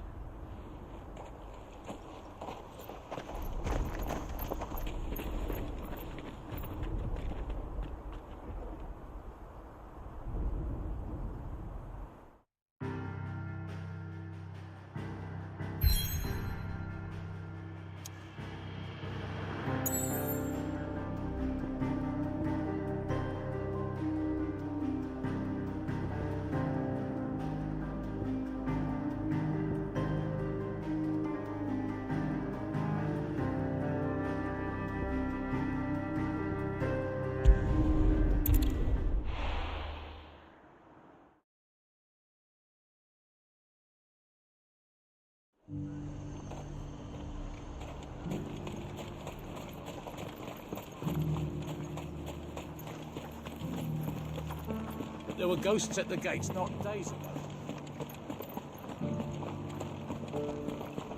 You needn't fret. The creatures...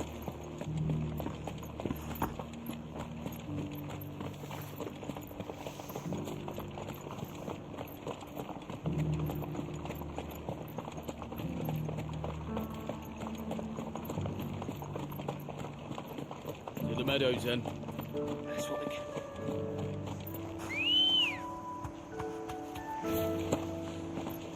Let's go. Fly, Ambrosia.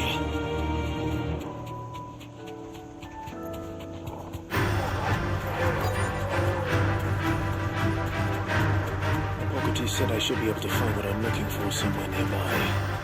Bright blue dragons and bright yellow flowers.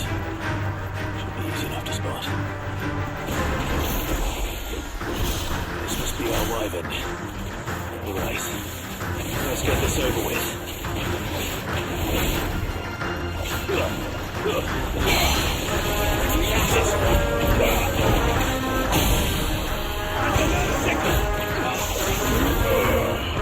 Get it! Go for it!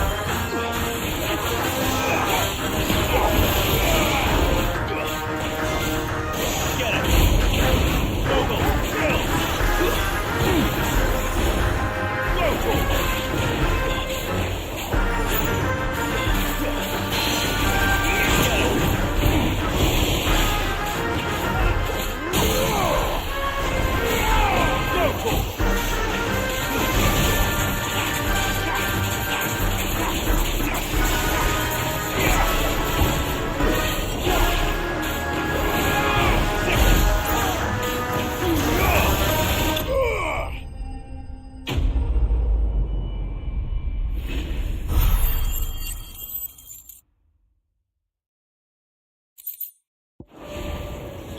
That's the wyvern's liver. Now I just need to find the herbs. Bright yellow with a heady scent.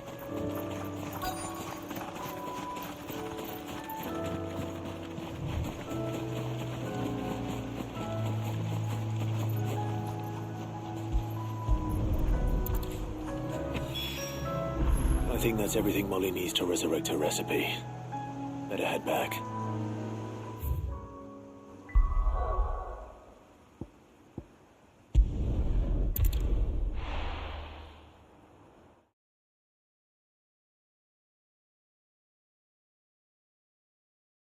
I'll be taking you all to a storehouse in the Bales. Leave anything you don't need behind.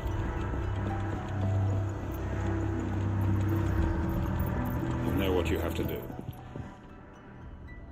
Clive, I fear that I must bid you farewell. As you know, our time grows short.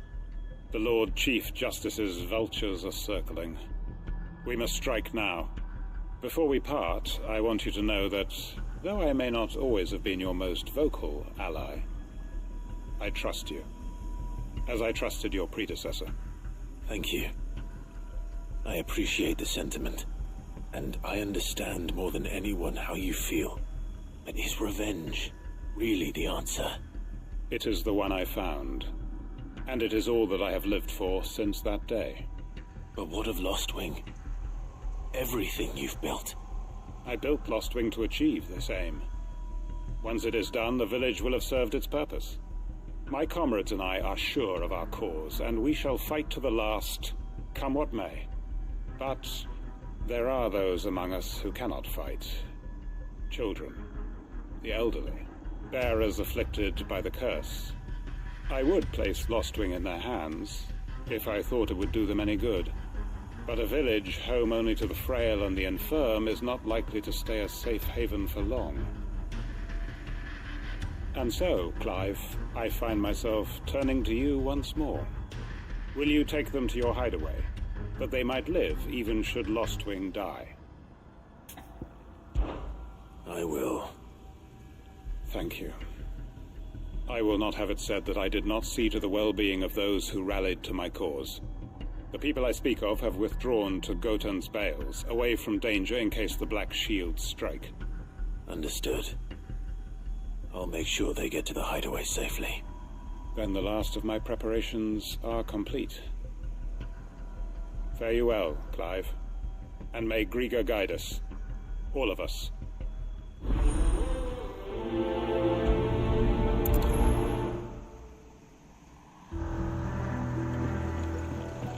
Come then, brother. We are awaited in Gotan's Bales.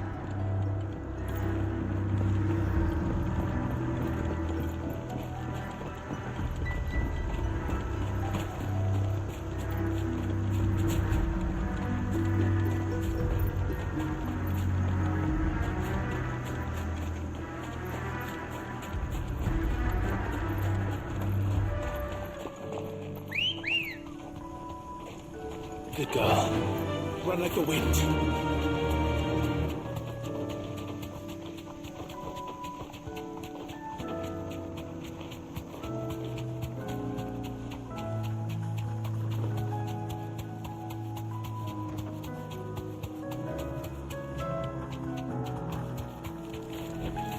can walk from here. Everyone, Quentin has asked that you come with me. He can no longer guarantee your protection, but I can. There's a safe place I can take you to. Well, if that's what the Master thinks best. Sid, none of us would be standing here today if it weren't for Master Quentin. We owe him our lives. So we ain't about to start telling him what he should do with his. If he's saying we ain't safe in Lost Wing no more, it's 'cause he ain't coming back. And if that's what has to happen, then so be it. I only hope he can see this through to the end. That we get to see justice done. I hope so too. Oi! You lot! Where's everyone else? They ain't already left, have they? They've gone with Master Quentin. Fuck! Fuck! Fuck! What's wrong? I've just come from the Justice's manor. We have to get Quentin to call off the attack. It ain't just the Black Shields protecting the place. He's got a guard dog and all. A fucking monster. They don't stand a chance against that thing. If I don't get the message to them, they're all gonna fucking die. We can't let this happen. Sid! Don't worry about us. You've got to catch up with him. We can't let Quentin die before that bastard does. All right. I'll do what I can. Where is this manor? It's way over to the east, through the woods. Heavenhall, he calls it. Promise us, Sid. Promise us you'll do what you can.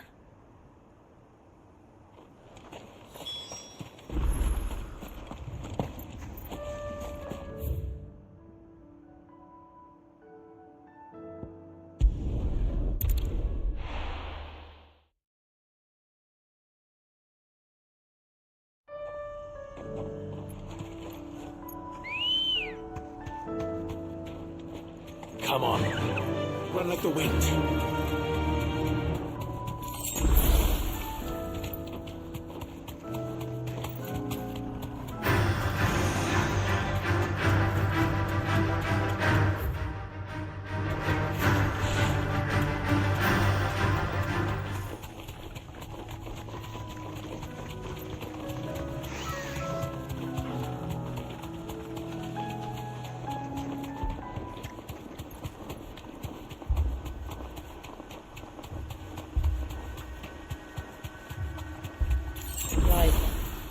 Look.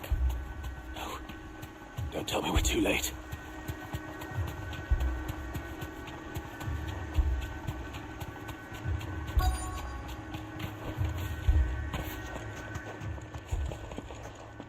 Quentin, are you all right?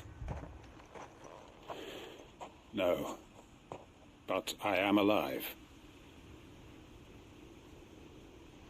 Which is more than I can say for my comrades. They followed me, without question, all the way here. And they died. For nothing.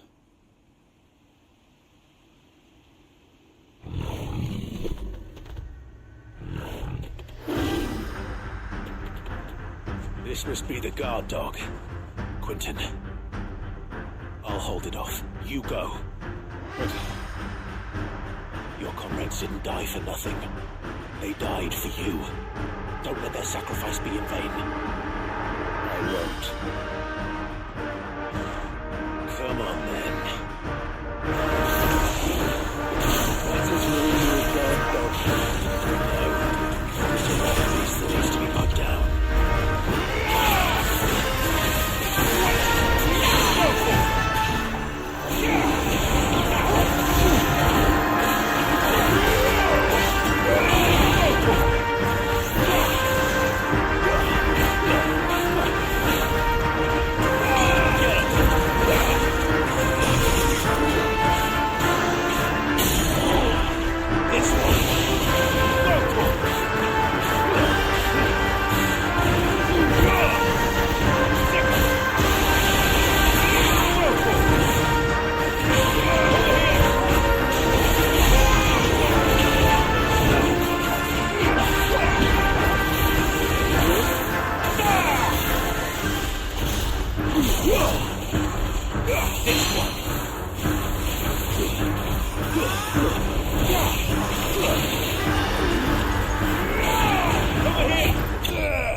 If only we'd arrived earlier.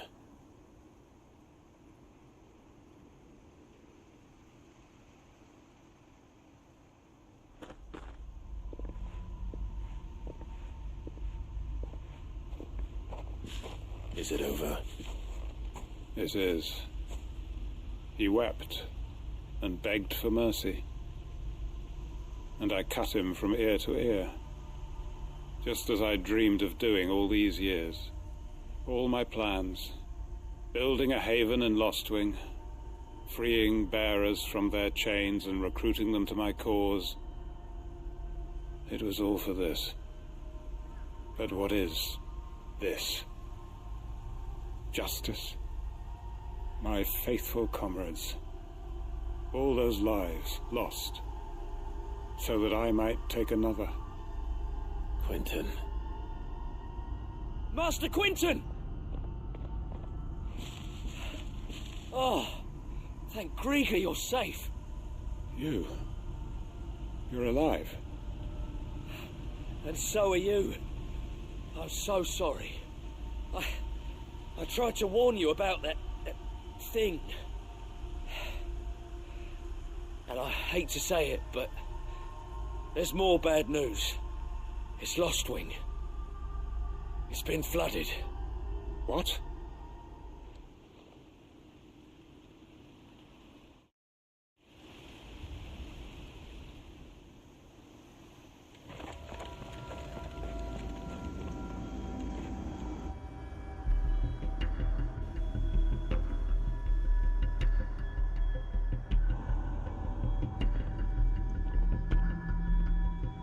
Lostwing. My Lostwing. And look who's here. They must have stolen in after we left, just before the flood struck. What if there are still people in there? Don't be a fool!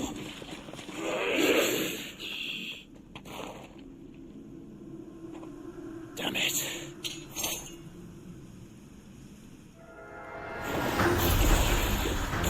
It's not going to last long in there. Then we finish this quickly.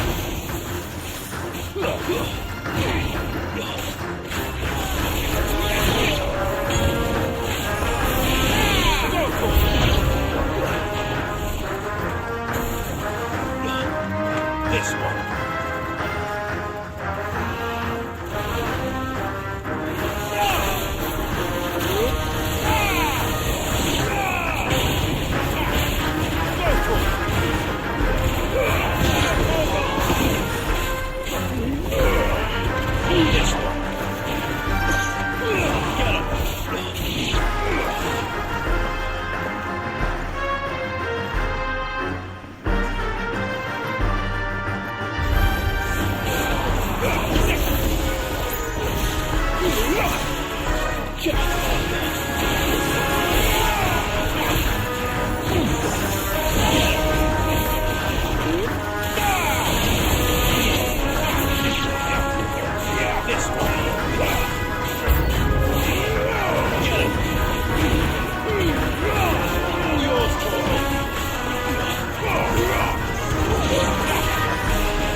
I need to get back to Quentin.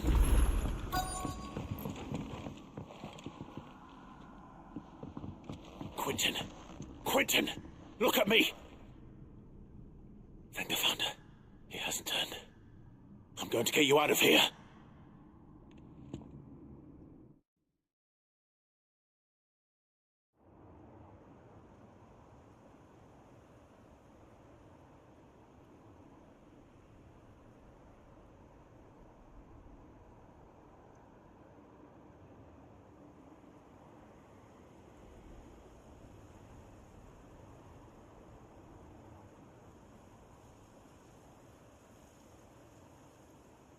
Welcome back to the land of the living. Is Lostwing? The flood has filled the valley. I see. Then all is at an end. A strange way to achieve one's life's ambition. No, Master Quentin. Save your strength. Why?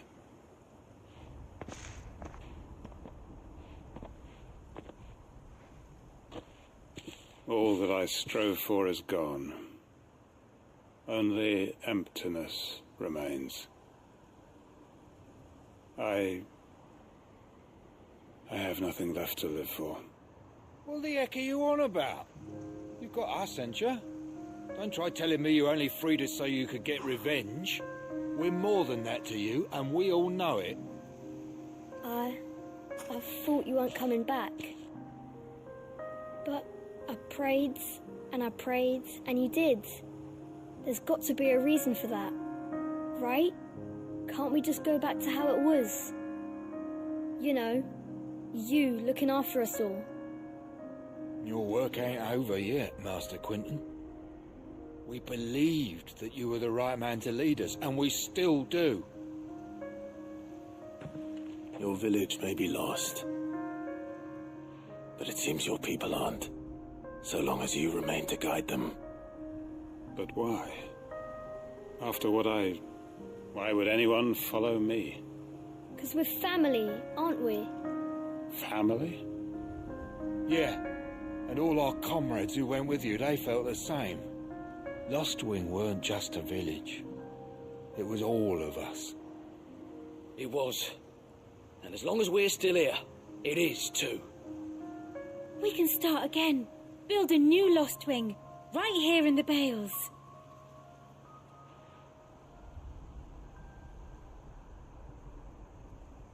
A fresh start. One life ends, and another begins.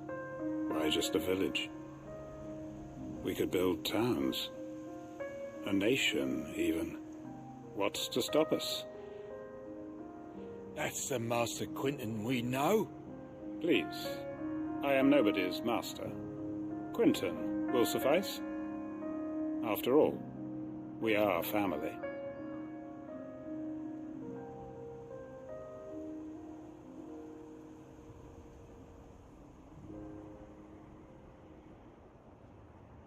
Permit me to withdraw my request. I will no longer be needing your help in looking after my people. I'll pretend you never asked. But you must be rewarded for your efforts on our behalf. You saved my life twice over. And more besides. A bottle or two of your finest red will suffice. Of course. Nothing but the best. And I have a feeling that this year's vintage will be the finest yet. If you don't mind waiting, that is. I look forward to it.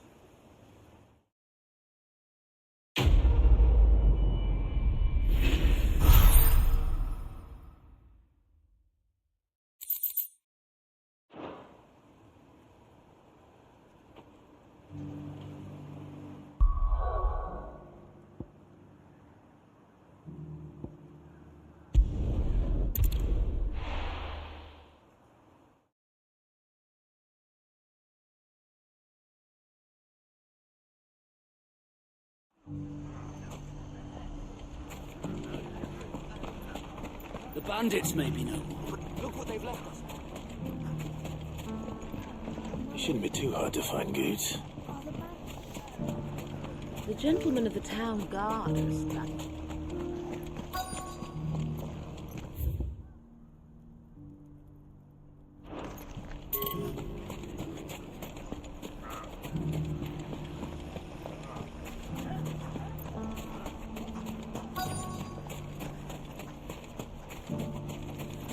Could be I know something more. Clive, listen! I found someone who says he's heard the rumours about Nan. Have you? Go on. Tell him what you told me. All right. It's like I said. A wizened old crone by the name of Karen's been selling steel to whoever will pay her price, be they knight or knave. Says the more swords and spears she puts in people's hands, the more war they'll wage. And the more war being waged, the more call for swords and spears. And who will they all turn to keep them in steel? Why, the good Reaper herself. And you've seen this Reaper at work? Aye, it just so happens I have. You'll find her right here plying her trade most days. Here in Delamil? Where exactly? She has a stall here in the market, but if you're not the patient type, you can probably find her at her storehouse on the edge of town. But it'd be a bolder man than me that braved that particular nest of vipers. Feeling bold, traveler? I hope so, for your sake. Now, if that's all, I have places to be. Sorry to have kept you. You don't think Nan's the Reaper, do you? Not unless she's discovered the secret of how to be in two places at once. Eh? What do you mean? Lady Karen hasn't left the hideaway in weeks. So who has been running this stall he spoke of? Good question. I'll go and have a look. And I'll visit this storehouse on the edge of town. All right, but be careful, Clive. You too, Goots.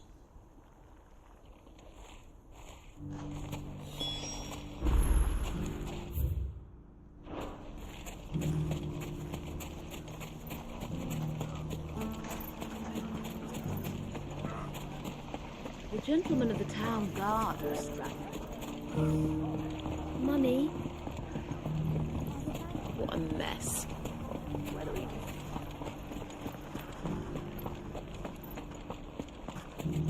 You fought very bravely. The safety of the town is in our hands.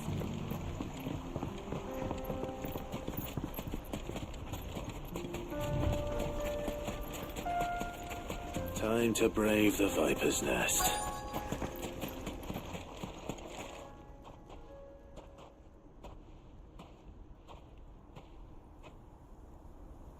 Just you, is it? Thought I might have laid it on a bit thick.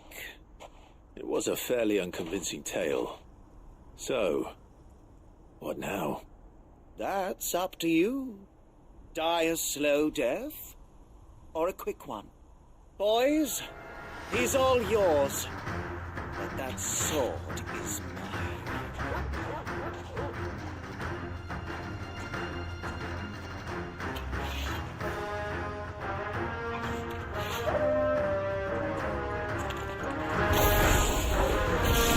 Now we can pretend this didn't happen.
Oh, you've done it now.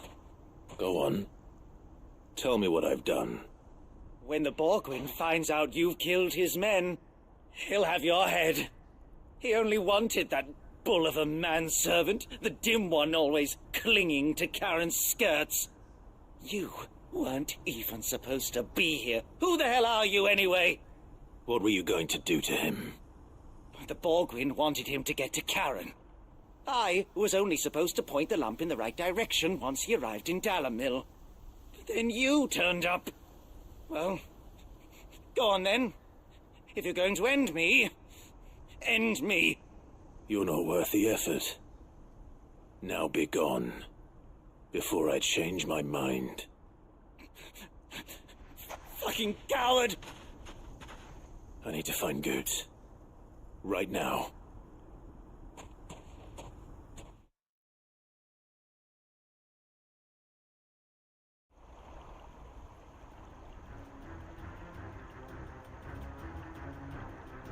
Get your filthy paws off me, you naughty-pated lout! Stop calling me names! And stop spreading them horrible lies about Nan! Well, that will be easy enough. For they are not lies. Every last word is true. And she must pay for her crimes in blood. Blood? Goose, are you all right? He's gonna kill Nan! He said she had to pay in blood! After what she did, it is only right. She ruined my life and the lives of countless others. That loathsome harpy's very existence is a crime, and I will not allow it to continue. Goose, was it? I have no quarrel with you. Only with your employer. Run along now. You need not pay for her sins. No.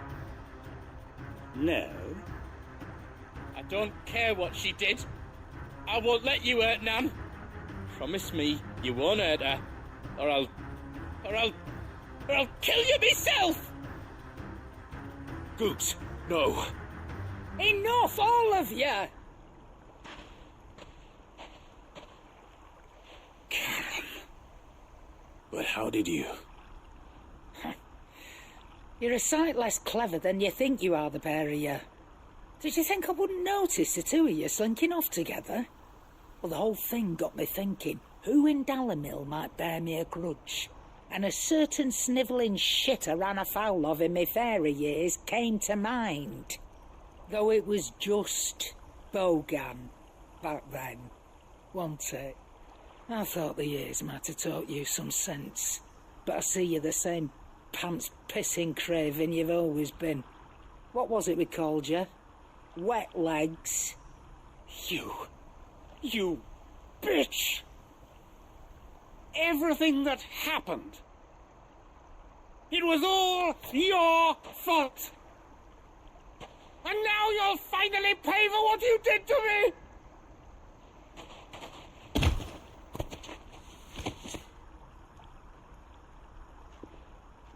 Gooch, you... If you want a piece of Nan, you'll have to go through me. Fuck! You great galoot. Out of the way, I can handle this myself. So, wet legs, you remember what you told me when we last met? An eye for an eye. Wise words, Sam. Wise words. And now it's time to collect.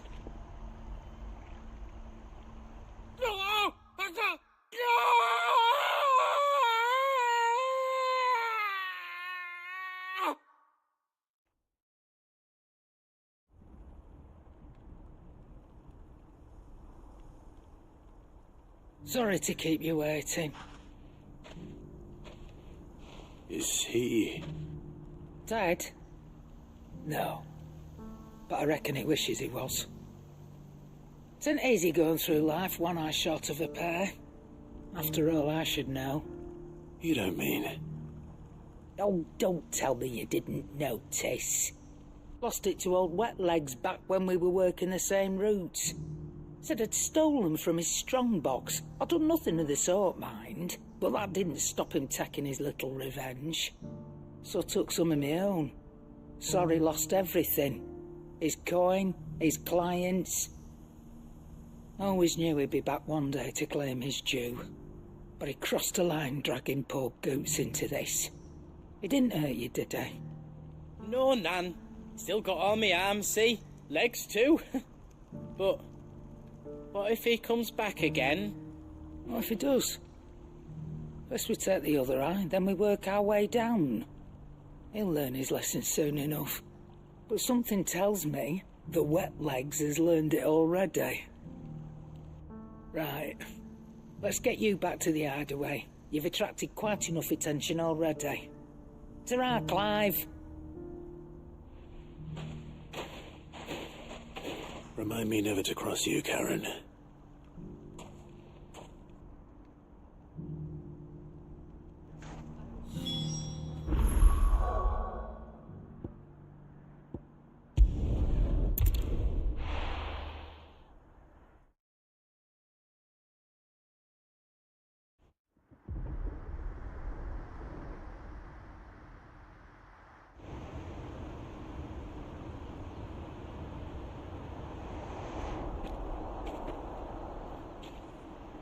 Sounds like thunder.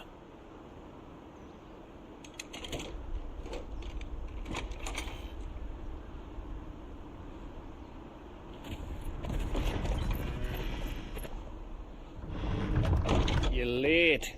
I was starting to think you'd stumbled off a cliff. I seem to recall that was you, Gav. Good to see you. Any trouble on the road? Nothing we couldn't handle. I knew you'd come. Is that who I think it is? Yes. Allow me to introduce my brother, Joshua. Clive's told me all about you. Or even listening most of the time. Name's Midadol, but everyone calls me Mid.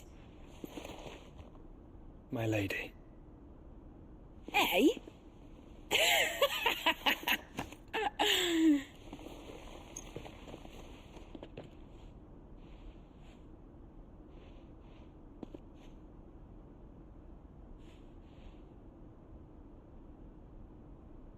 My boy. Uncle Byron. It's really you. I never thought I'd see the day.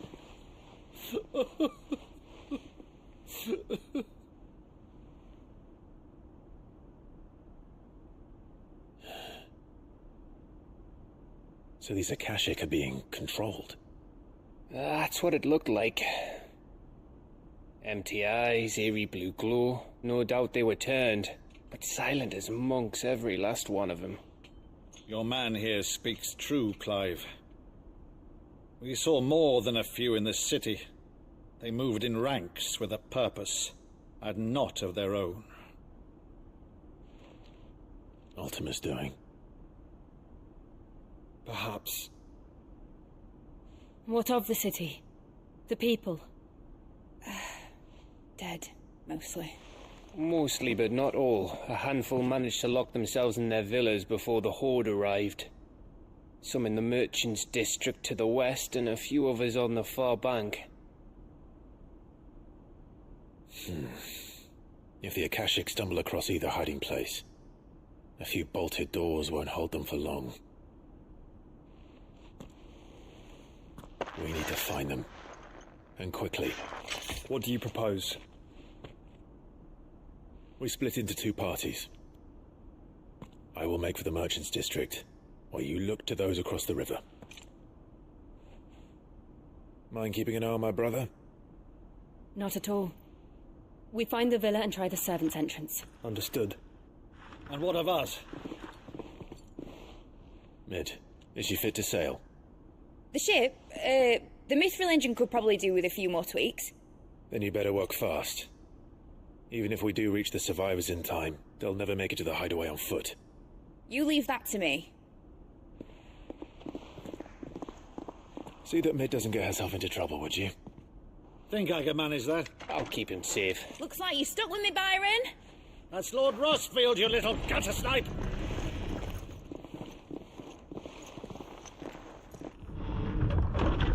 Shall we then? And you keep Clive safe. Be careful. Both of you. You too.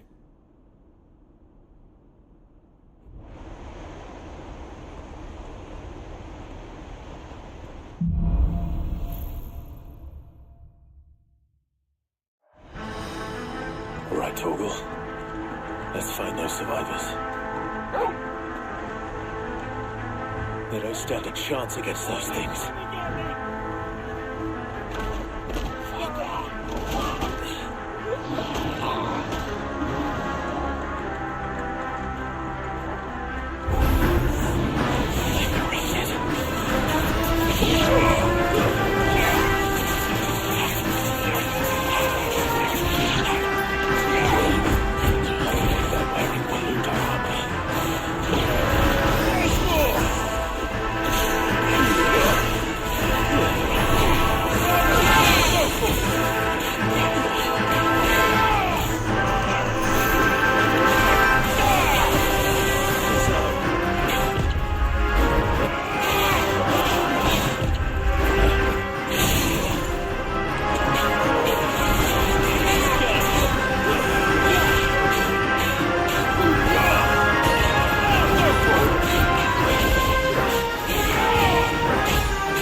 There may still be survivors inside.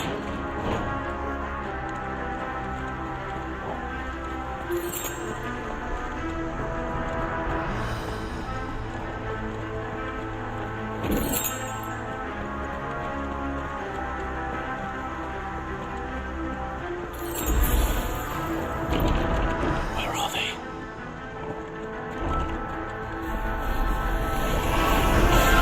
These creatures. These step this far. What the hell is going on here?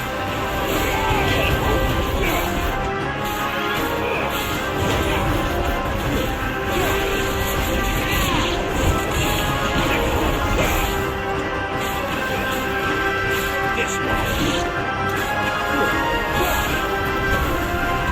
Over here. This one.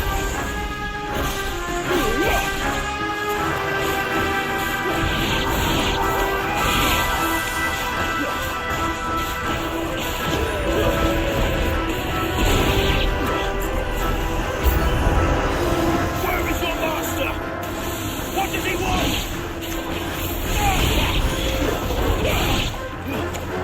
Over here!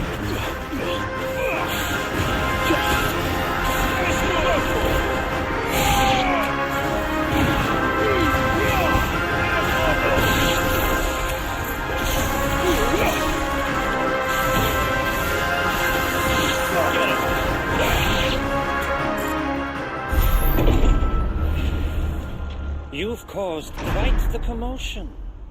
But then I would expect no less from you, Muthos. You again. I don't believe we've been introduced. You were in my family's crypt, and now you're here, with an army of Akashic thralls. Manners, Lord Rosfield? They are men, like you and me.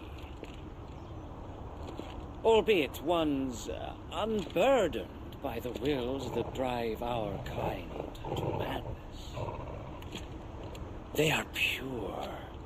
They are divine. What? And they are all that remains in this once raucous city.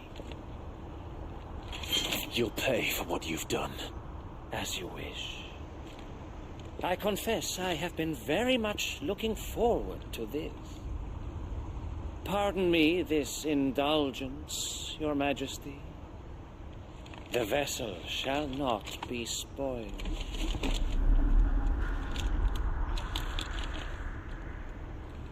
I am Stately of House Harvard, and you will yield. Or not. As long as you don't hold me.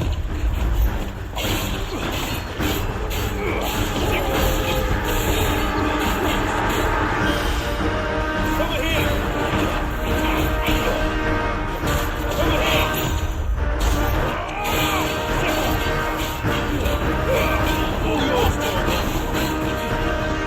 This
Forgive me if my performance seems uninspired.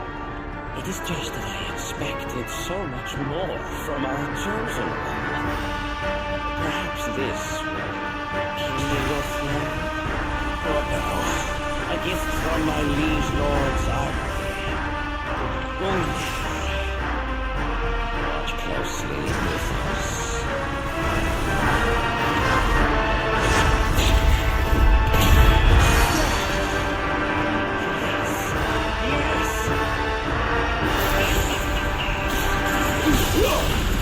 Too slow. This one. Get him. Let's try.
The vessel is strong. My liege.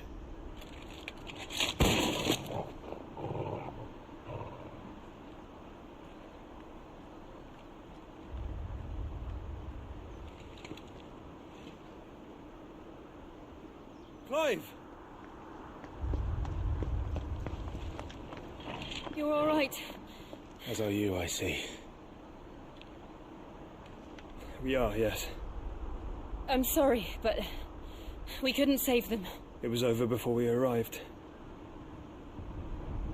Well, you did what you could. I fear we were all too late.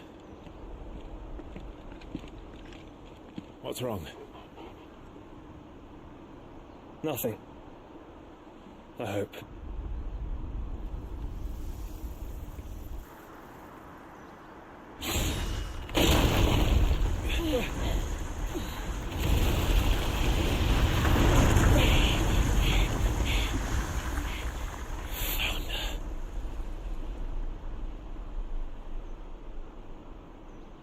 Leaving so soon, Mythos? It's the king. Indeed.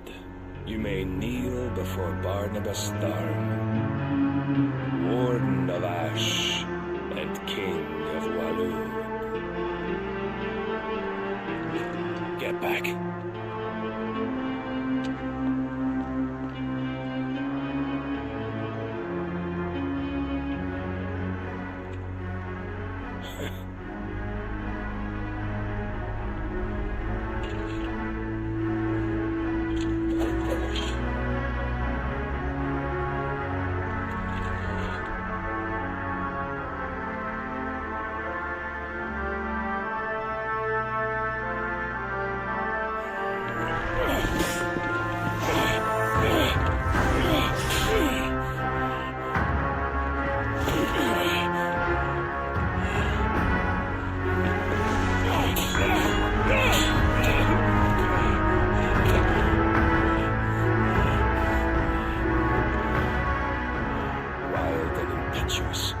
I expected more of the boy who bested my Lord Commander.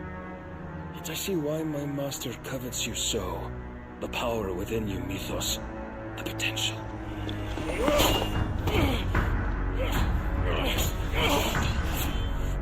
Stop calling me Mythos. But Mythos is everything. The cornerstone of all creation. The Lord's vessel. Your purpose. My purpose? To surrender my mind and body to that thing.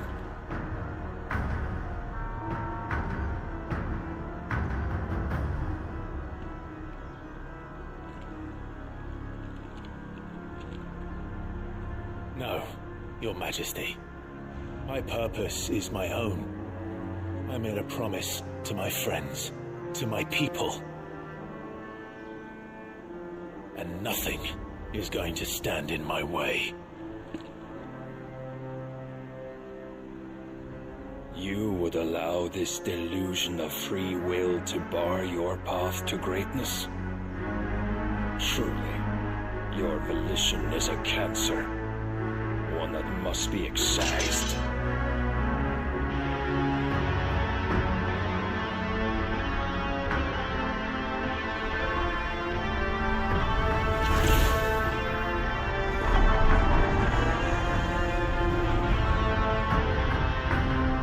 Try it.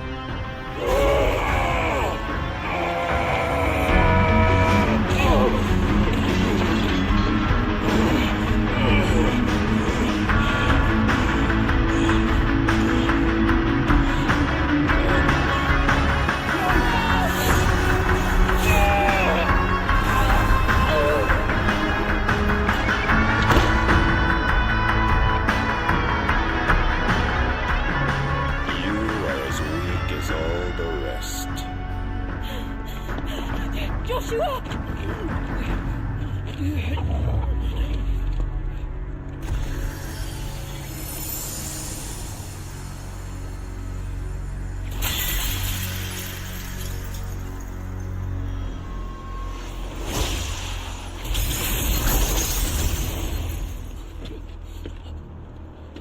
Oi! Oi! This way! Hurry!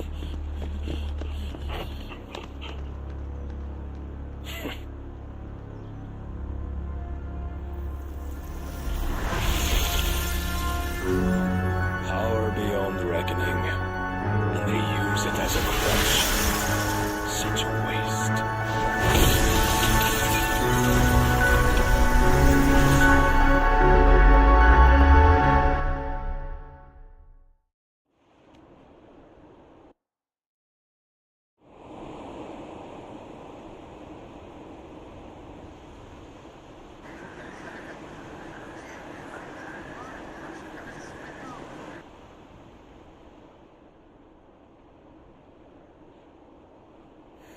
Will he be all right? The phoenix can mend flesh, but the spirit must recover on its own. I'm afraid the rest is up to him. This place is remarkable. Outfitting it must have been no small feat. But why go to such trouble? That beauty's belly's filled with wonders the world ain't ready for. If the guilds caught wind of what we were up to, they'd all want a piece. All right. And how is he? Do not blame yourself. He was barely breathing when you brought him here. We would have lost him if it were not for you. No. Barnabas may have severed nigh every sinew in my brother's body. But he made certain the wounds were not fatal. Nigh every sinew? Allow me, your lordship. Don't know what I was thinking, putting you to the trouble like that. 'Tis no trouble carrying comestibles to my ailing nephew. I know, but you've already done so much for us. Pouring your gil into the hideaway and now the ship. I don't want to take the piss. You risked your life.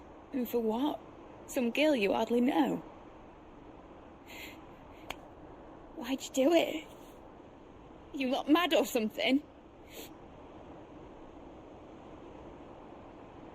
I wouldn't go that far.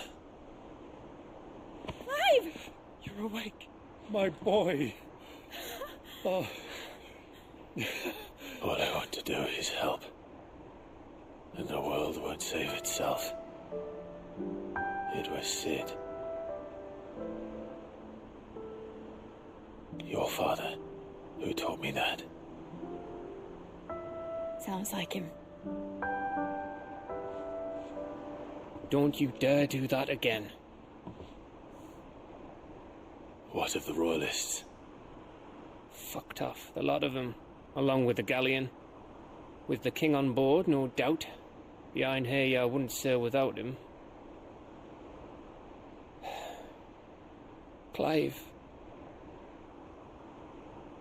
Jill didn't come back. What do you mean? She kept the king busy while the others dragged you out. It's all right, Mid. Jill is fine. The ether of her icon endures. As long as it does, we can be certain she is alive.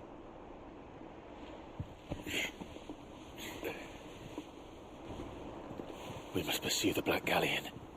Jill will be with the king, I'm sure of it. Well, good luck catching him, because my ship's going nowhere. It's the Mithril engine. She's got a kick like a wild chocobo and a mind to tear the hull in half. But do you have an idea? Well, of course I do. My dad'll have seen this coming a league off. If I had his old writings... If you had his old writings, you'd be sitting under a fuckload of rubble. The ones Otto didn't save anyway. I suppose he might still have a few pages in his stores. We'll have to hope it's enough. Do what you can to ready the ship. I'll speak with Otto. In your condition, you really are mad. Perhaps. But the world really won't save itself.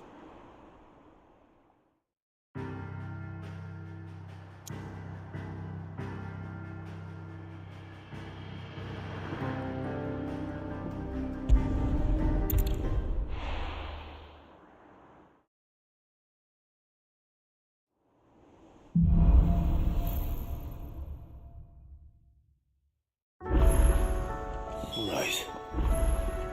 Gav said that Otto might know something.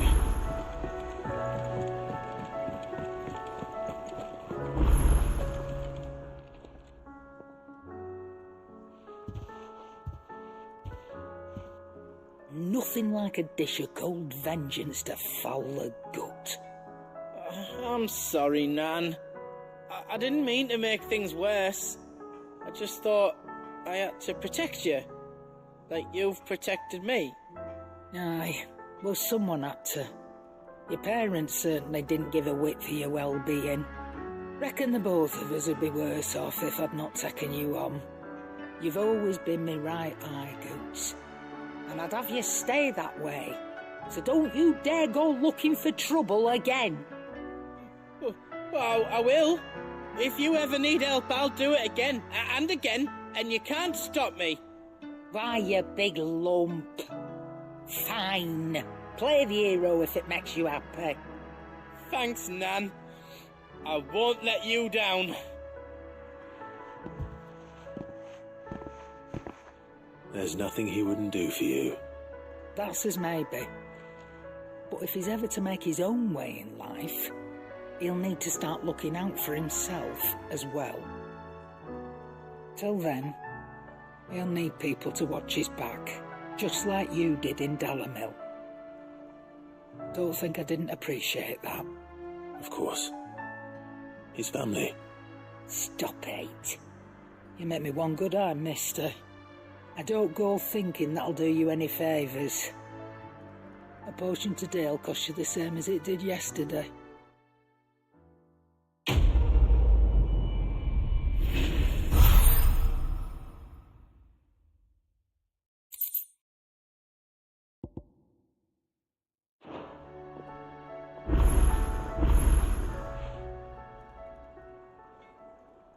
Let me tell you a story, Clive. All right. Them rumours Wetlegs were spreading. Might be they weren't just tales plucked out of thin air. You see, there were a time when I weren't too particular about who I sold steel to, so long as they paid me the right price. Some women lust after blood, others after flesh, but me, I were always one for gold. And to satisfy that lust, I sold to opposing armies, stabbed my every client in the back, made myself the most hated woman in the twins. But then one day I met a man who made me a different kind of offer. Said he'd give me access to a realm-wide community of like-minded individuals in constant need of steel and sundries. On the condition I sold to him and his alone. Was that the first time you met Sid? Aye. And I fell right into his damn trap. He was true to his word, so I ended up being true to mine. And I soon started making the best profits I've seen since taking up the trade. And all without aiding or abetting any outlaws. Except Sid himself, that is. Told me about his plan to topple the mother crystals, you know. Said that with them gone, the realm would want for all manner of things. An opportunity for the likes of me to mint gil. Why, I reckon an enterprising individual could find himself the richest dam in the twins. And that's when he had me. I emptied my stores that day and moved into the hideaway proper. And the rest, as they say, is ancient bloody history. A dozen years on, and I'm still not the richest dam. Not for lack of trying, mind. But I can say that I have never been happier. You've all shown me there are some things more precious than gil. That there are. So don't you go messing it all up, or you'll have me to answer to.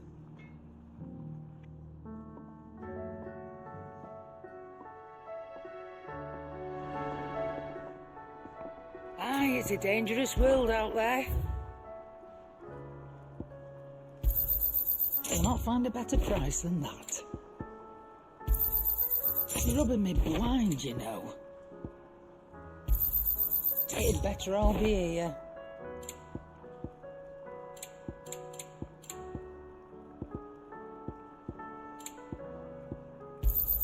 It's rubbing me blind, you know.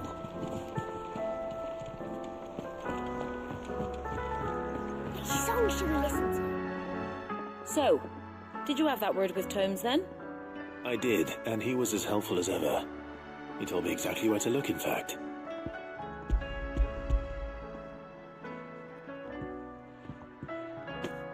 And what precisely will I be cooking up? Or is it better not to know? Blueback wyvern liver. And, a herb known as Saint's Bonnet. Ah, wyvern livers, was it? Well, at least it weren't actual worms, I suppose. Now then, you stay right where you are. I've got some cooking to do. Let's hope these grand old chefs of yore knew what they were on about.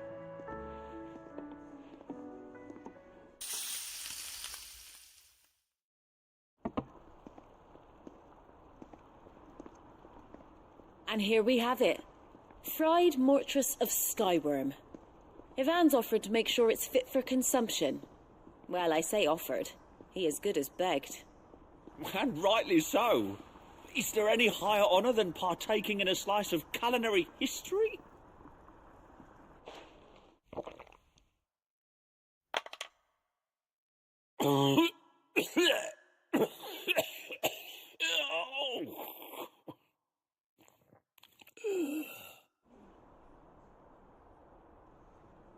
So, not fit for consumption then? What witchery is this?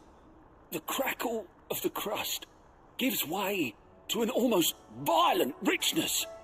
Yet, it is the piquant kiss of the saint's bonnet that tames this savage dish. It is a tour de force, a force of nature even, a maelstrom of flavour and sensation, a graceful beast emerging from centuries of slumber. I think he likes it. Well, I can't quite tell with all that nonsense he's talking, but I reckon you might be right. It was decent then, I take it. Decent?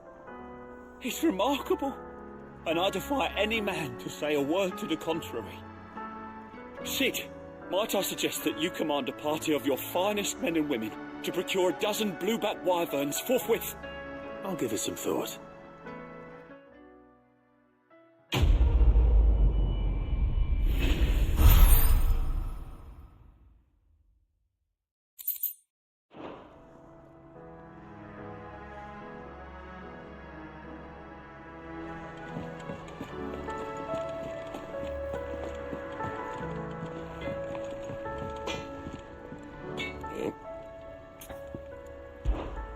What do you want?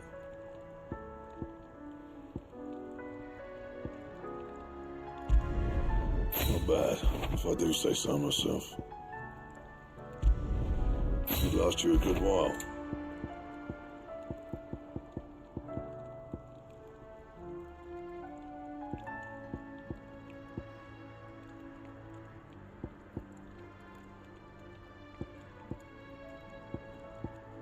Anything else? If it's knowledge you seek, we've done.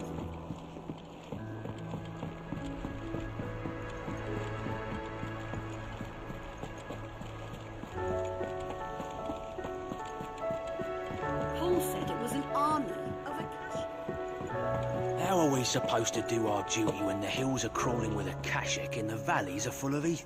Clive?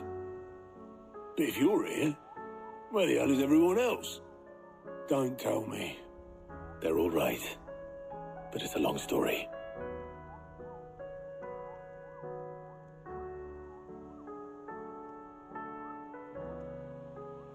You lot don't do things by halves, do you? Well, at least everyone's still breathing. Now, as for these writings, I'm sorry to say, Clive, but if you had those, you'd be... Sitting under a pile of rubble, I know. But we were able to save a few bits and pieces from the ruins, most of which ended up being used to build this place. The more personal items we gave to the next of kin. In the case of Sid's things, that would have been mid. Then I'll check the workshop.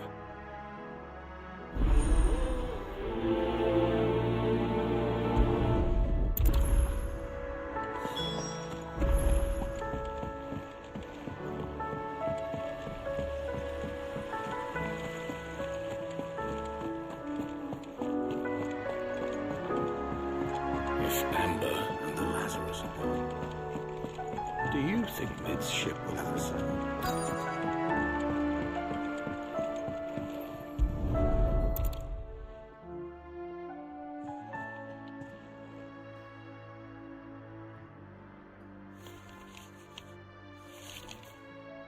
This looks like it's from Sid's old diary. But you'll already have read it. I'd better keep looking.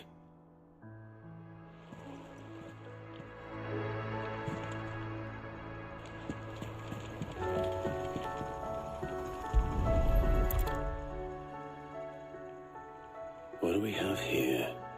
Oh, Sid's pipes. Something tells me Mid won't be needing these.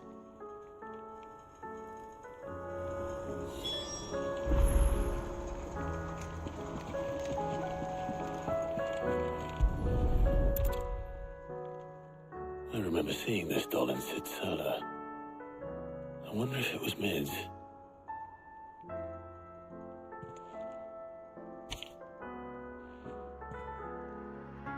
Huh. What's this tucked inside it?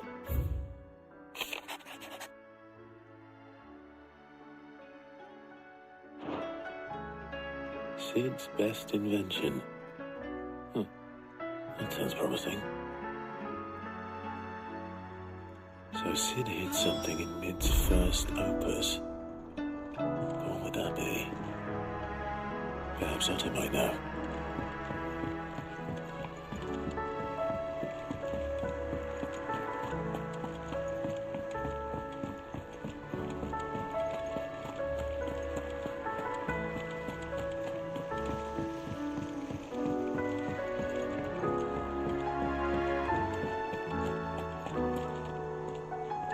Well, did you find anything?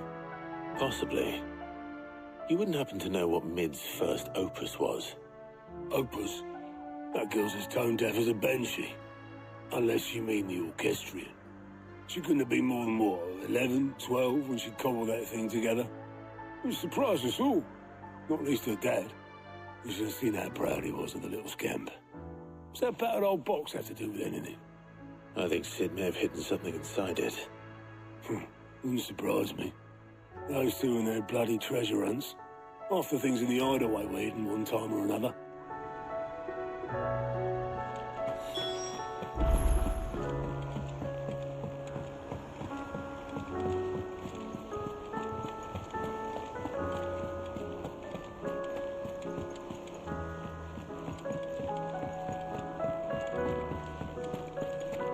Who's that? I didn't break it. Well, I didn't break it. What didn't you break? Nothing. We didn't break nothing. We definitely didn't break the orchestrion. What's wrong with it? It's broken. Except when it isn't.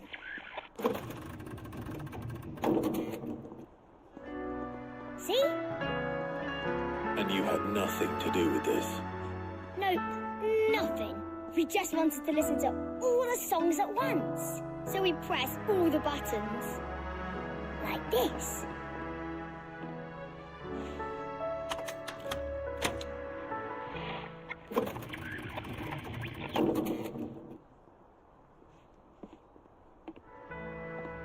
See? All too well. All right, out of the way.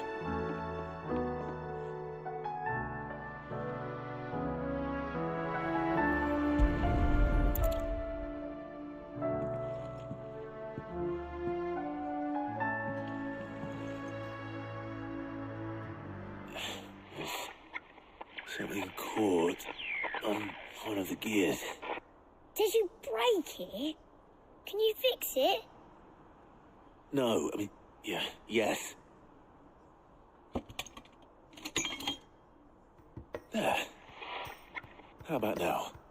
You fixed it! Sid fixed it! He more than fixed it!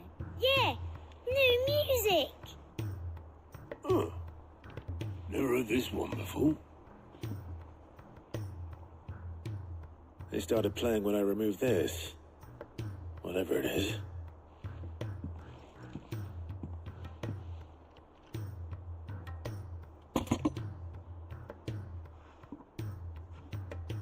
Well, don't look at me. I can tell you it's important, though. Sid showed it to me once and said as much. Said it was the stuff dreams were made of. Let's just hope it's the stuff ships are made of as well. Indeed. Let's see if we can make some dreams come true.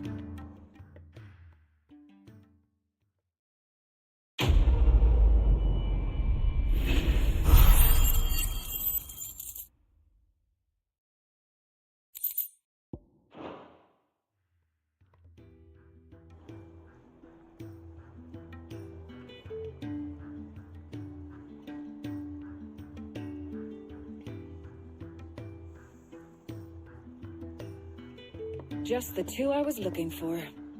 Aye. Who's a patient? Actually, yes. The Crown Prince just left. Dion left? Unless you've another word for stood up and walked off. Yes, left. He did have the decency to leave a message with Obelisk before commandeering one of his dinghies. Should we go after him? No. We're not the Prince's keepers. He's free to do as he sees fit. I'd rather he did so in bed. His wounds are nowhere near healed. Much like yours, I suspect. Otto told me what happened in Canver.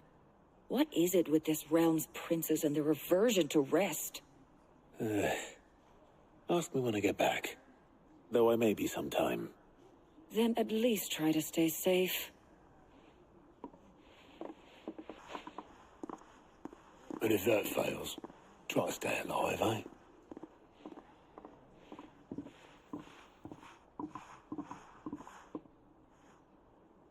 Every moment I waste here, the further the flagship sails. I have to get back.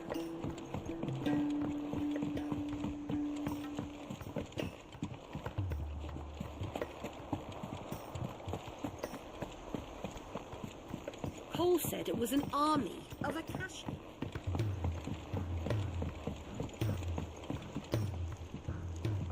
All right, Clive. Blackthorn told me you helped him out again. It's half of that. Speaking of which, I'm actually a bit, Worried about him. And you want my advice? afraid so. It's a bit of a funny one, this, but I saved this posh knob while I was out on a mission, and he gave me this flashy ring to say thank you. So, obviously, I show it to Blackthorn, thinking he'll be impressed, only for him to go white as a sheet and quiet as a curl instead. Try as I might, I can't for the life of me work out what could have got him upset like that. And seeing as how Blackthorn opens up when you're around, I thought maybe I'd speak to him again. Well, I suppose there's no point leaving him to stew. Cheers, Clive. I'll be sure to pay him a visit as soon as I have a moment. All right, I'll meet you by the forge then. You come along when you're ready.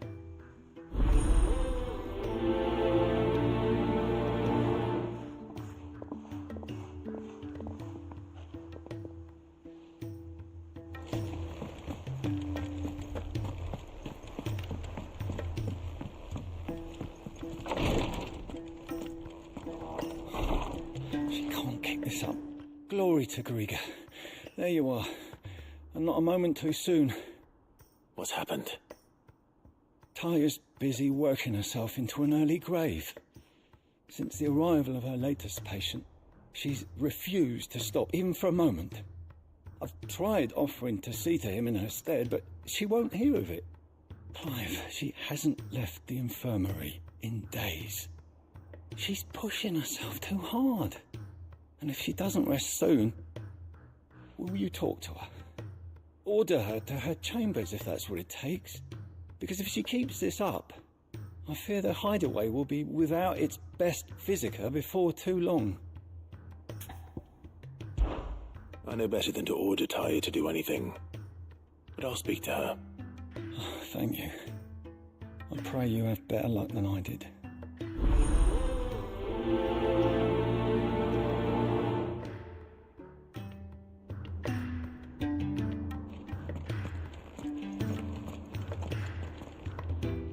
Taya, Rodriguez worried about you. And if what he says is true, then so am I. We all admire your dedication, but you do need to rest. I will, when it's time. Until then, I'm staying put. We owe him that much. Who is he? Someone from my past.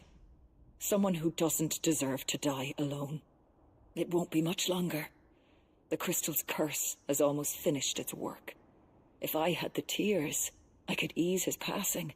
But without them, we've nothing that will touch the agony of those last few hours. How would tears help this man? Not my tears. Tears of mercy. Alicia, it's the only thing strong enough. You wouldn't, Taya. Surely. There must be something we can do for him. Sometimes an easy death is the greatest kindness we can offer. You do well to remember that, Rodrigue. I will. We have all the ingredients we need for Alicia Balwam. It needs to be fresh, though, so we rarely have much to hand. I can make the draft if you can bring me what we're missing. Just tell me what you need. There is a species of venom-weeping spider that lives in the forests of Norvent, near Lorbert's Pass. Bring me one of their eyes. Preserve it as best you can, but avoid contact with the tears. I'll make sure the other ingredients are ready before you return.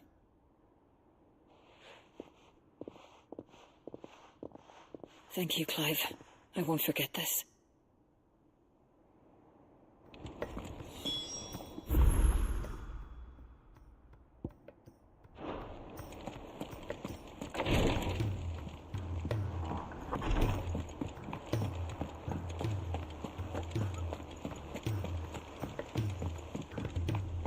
Cole said it was an army of Akasha.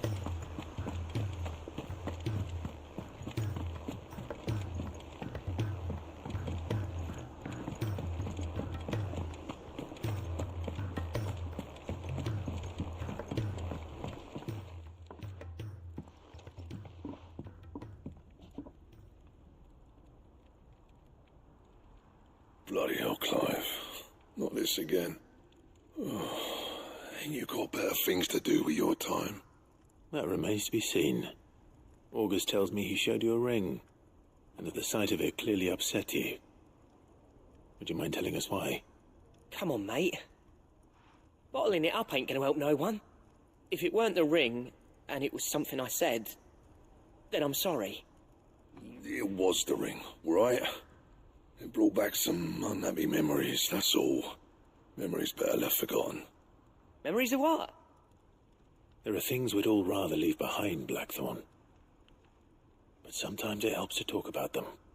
And sometimes it doesn't. Is that so hard to understand? Don't be like that. Fine. If it'll get you off my back. That ring you flashed was the work of Zoltan. We apprenticed together, back in the day. You've never mentioned him before. Why would I? Ain't seen him in decades, and the last time I did, we almost came to blows. The ring brought it all back. I could tell it was one of his the moment I saw it. Bastard's improved, though. More than I thought possible. That thing's a work of art. So it was a nice ring. Worth a few gil, maybe. What's it matter to you? It matters, because engraving metal's a nightmare, and I've got no bloody idea how he managed it. The fact is, I couldn't make anything even half that detailed. So what? You're an armourer, not a jeweller. I'm the Hideaway's master craftsman. I'm not stealing a living at some backwater village forge. My armour keeps you lot safe, and my swords keep you dangerous. As far as I'm concerned, every swing of my hammer's another blow struck in the name of our cause. So I put my heart and soul into my work. Because the curse breakers deserve better than second best. And I refuse to be shown up by the likes of Zoltan. Very well. Why don't we go and pay him a visit? Learn his secret. I doubt he'd be too happy to see me. Then just this once. Make peace with being second best. Swallow your pride, and focus all your energies on the task at hand.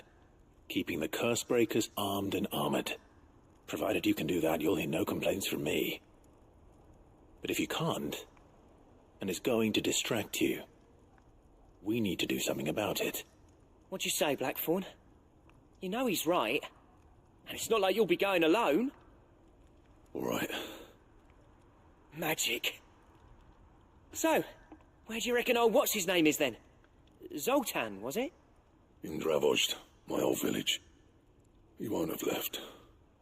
He's the chief. Dravozd, eh? That rings a bell. Not far from Tabor, right? Just north of the fields of Carava. Got that, Clive? Meet us at Dravozd as soon as you can, yeah? And I'll make sure Blackthorn don't get cold feet. Good luck with that. I'll see you there.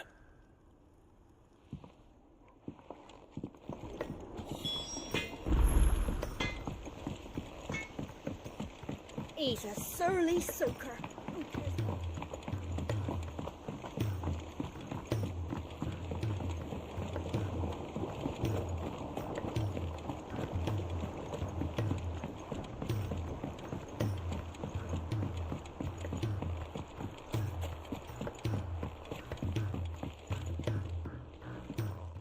Sid, do you recall the flowers I had you bring back to the yard?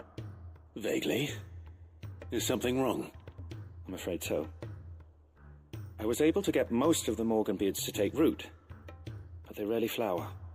I fear the soil here does not agree with them. However, I believe I have a solution. I can't wait to hear it. I'm going to marry the Morganbeards with Morbles. I know, but hear me out.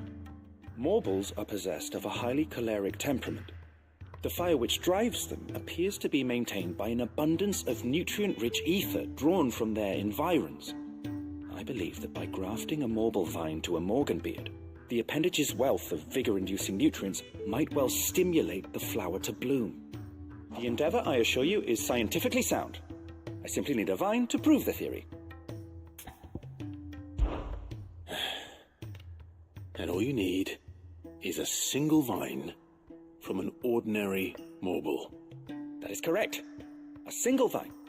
As for the Morble, I fear ordinary may not suffice.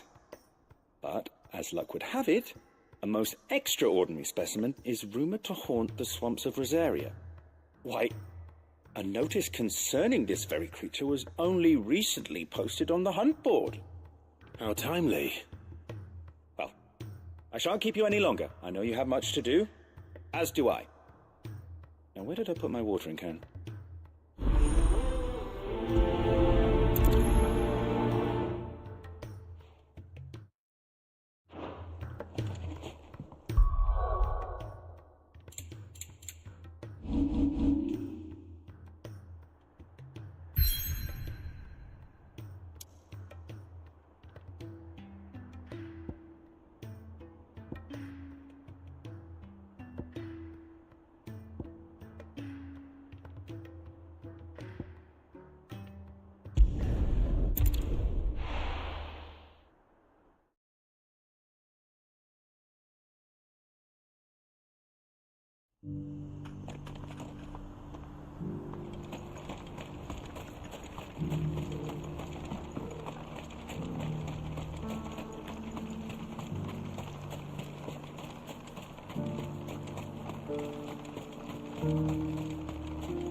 The free cities and a sea?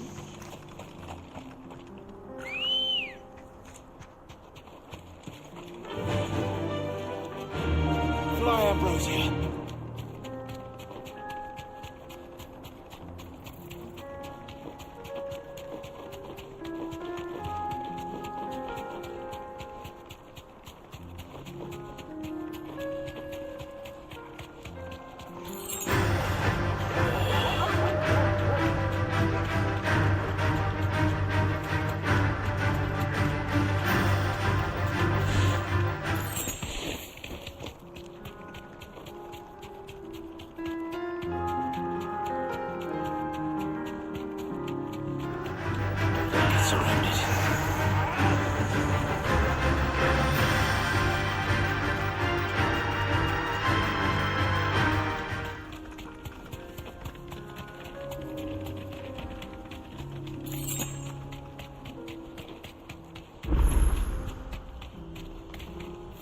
Thanks, girl.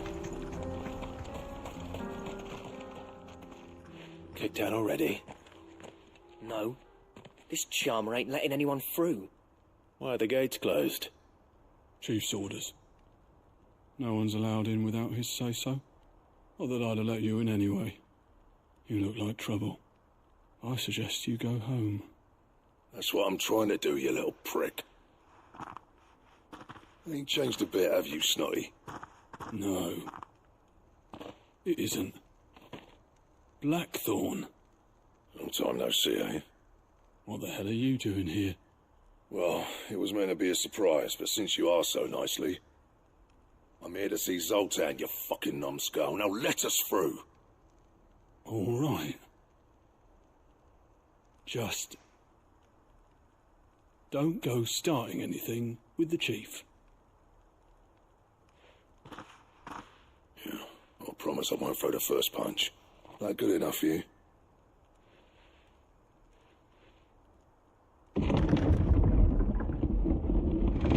Go on then. Much obliged.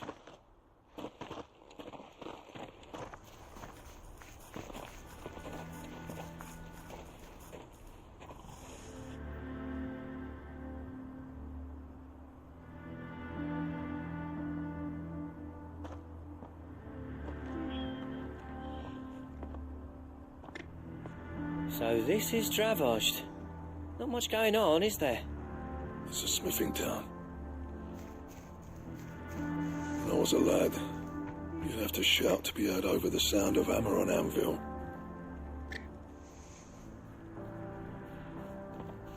Clive, you're good with people. You speak to Zoltan. Hey, you ain't backing out now, are you? There's a river of bad blood between me and the chief.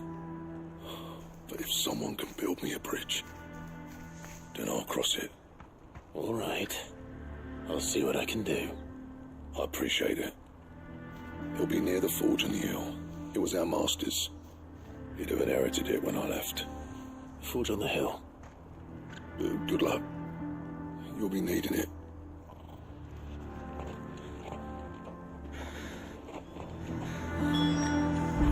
But if we can't fire the forges, how are we going to earn our keep? Shut your hole.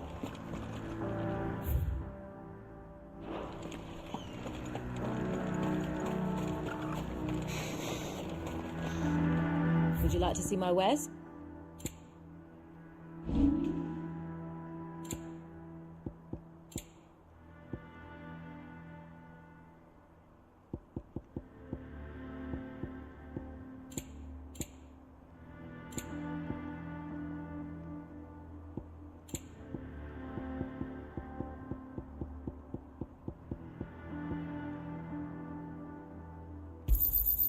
Thanks.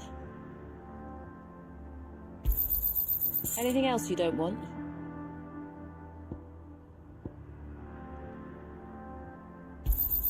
Thanks. Anything else you don't want?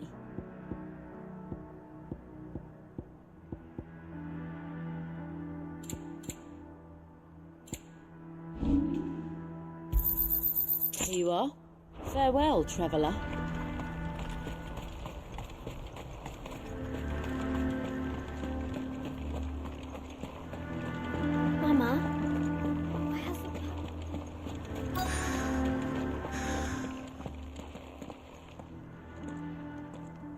Hotter! Hotter, damn it! Those miserable flames wouldn't melt butter, let alone iron. Pardon the intrusion. I'm looking for the chief. That'd be me. It's a pleasure to meet you. I'll bet it is. Keep the gates closed, I tell him. Well done, Snotty. You're not welcome here. Get out. Before things turn nasty. Blackthorn's here. What did you say? He's traveled a long way to see you. Yes, has he? He's waiting. Down by the gates. Then I suggest you take him with you when you leave. Didn't you apprentice together? So what if we did? Fuck! We're getting nowhere! These bearers' flames are next to bloody useless! We're never going to be able to fire up the forges unless we can find some new crystals. I'm a busy man, as you can see, so do me a favor and piss off. Oh, and if you're struggling to find your way out, ask Blackthorn. That prick knows exactly where the exit is. He's not wanted here. And neither are you. All right. I'm going.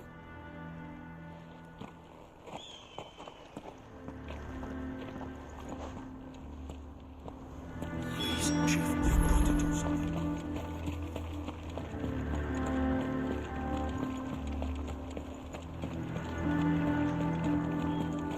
can't fire the forges, how are we going to earn our keep? Shut your... Let me guess. Zoltan told you to piss off. As a personal favor to him, yes.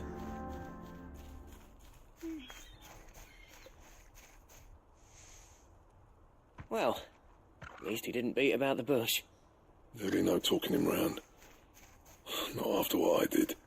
Which is what exactly? If we're to help, we need to know. What turned the village against you? I left. Dravost. Zoltan. The burden of leadership our dying master dropped in our laps. All of it. There are two kinds of smiths in this world, you see. My kind, who are in it for the love of the craft, who labour on a single piece from dawn to dusk to get it just right. And the other kind, who are in it for different reasons. People like Zoltan, whose work is quick and cheap. The kind of smiths who shit out a few hundred blades, reap the profit, and divvy it out among themselves. There wasn't a single day we weren't at each other's throats. And bit by bit, people started taking sides. We would have torn Dravost in half had it gone on. So, I left. You didn't have to do that. Zoltan's a better chief than I would have been. His way of doing things kept food on people's tables. Dravost prospered without me and my lofty ideals getting in the road. Until the crystals run out at any rate. Without magic to fire the furnaces, this place is as good as dead. It depends on how you look at it, though. There's got to be other ways of making fire. We manage it in the Deadlands. Thanks to Sid's ingenuity, yeah. He saw all of this coming. Knew crystals were the problem, not the solution. And spent years coming up with ways of doing without. You know what I mean, though, right? Where there's a will, there's a way. What I'm trying to say is that it's not your fault. You couldn't have predicted this. It doesn't matter whose fault it is. I don't want to be the greatest smith alive just because I happen to be the last. Clive. Dravost won't last long without its furnaces. So, do you think it's time we shed Sid's bellows with the world? The way I see it, it's your decision to make. Hold on, Blackthorn. Sid made those things for us. They give us an edge over the rest. And you'd be throwing it away. All right. Do it. This place was your home. I won't abandon it to its fate. Sid's creations were never meant to be hoarded. It was only ever a matter of time before we shared them. Let this be another step on the road to freeing Valisthea from the prison of the Crystal's blessing. Dravost will show the world that it's possible. Wouldn't you agree, August? When you put it that way, of course. It's like hearing Sid speak from beyond the grave. Thank you, Clive. Shall I go and fetch the plans, then? I know I'm off by heart. I'll be needing some help, though. Building a furnace isn't exactly a one-man job. Do us a favour and round up anyone strong enough to lug a brick or two, would you, August? All right, then. And I've got a job for you too, Clive. Finding me some salamander skin. I need leather for the bellows and nothing else will withstand the heat. Luckily for us, salamanders feed out in the fields of Carava. Time for a spot of hunting, then.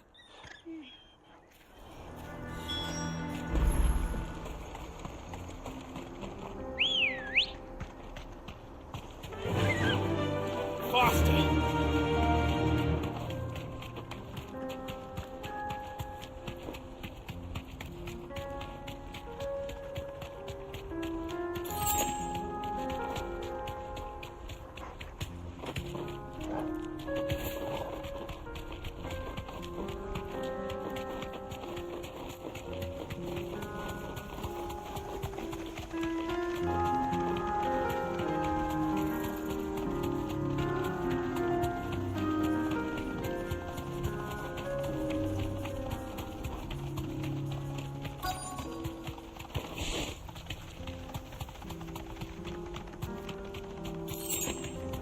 Let's make this quick, shall we?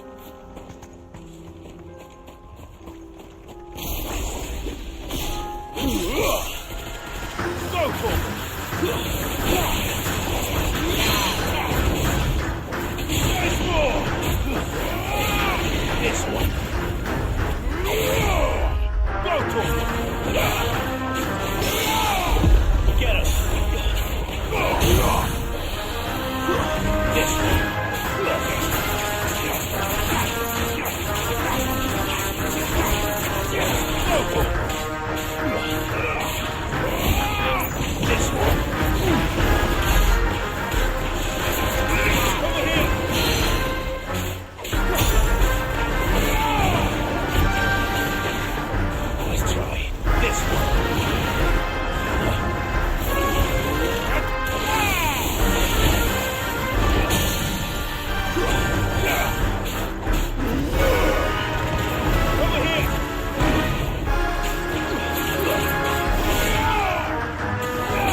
dare say that will be enough for a decent set of bellows.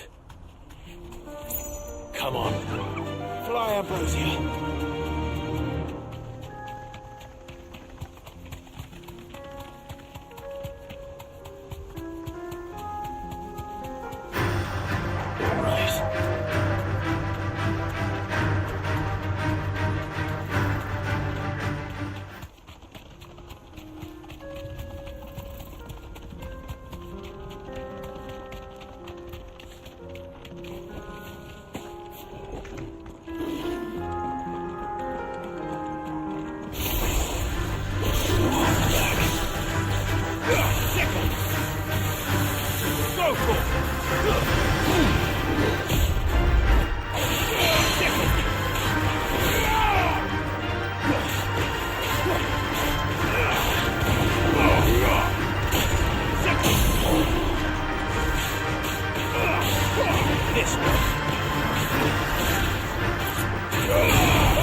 What's this all about, then?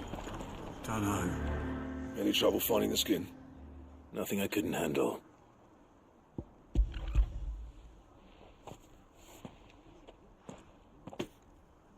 This should be plenty. Right then, time to put these louts to work. If everyone pulls their weight, we'll be finished in no time.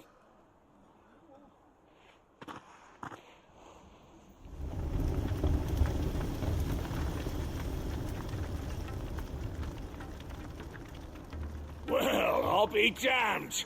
I honestly didn't think it'd work. But it's hot enough, all right. And without a single crystal in sight. You know what this means, don't you? I do, yeah. Dravost is saved.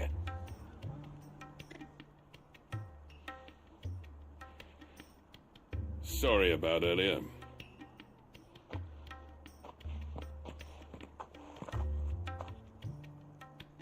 I take back everything I said. That thing you built us is an honest-to-God's marvel. You've saved our village. It's Blackthorn you should be thanking. He oversaw the construction. Give this to him, would you? What is it? Head Cole's cinders. After he left, I spent years trying to eke the most out of our forges. That there was my answer. Chuck it in the fire, and your forge will burn hotter for longer, which will do wonders for your steel. Our secret for yours. Only fair. I've always envied Blackthorn. Since the day I became chief, I spent every spare moment trying to match up to the bastard. No amount of sleepless nights at the anvil will ever bridge that gap, though. He's a genius. Plain and simple. The man Dravost needed. But he took all his talent and left. Gifted and free. Is it any wonder I hate his guts? The cinders would mean more coming from you. I need to forgive him first. And that's not gonna happen.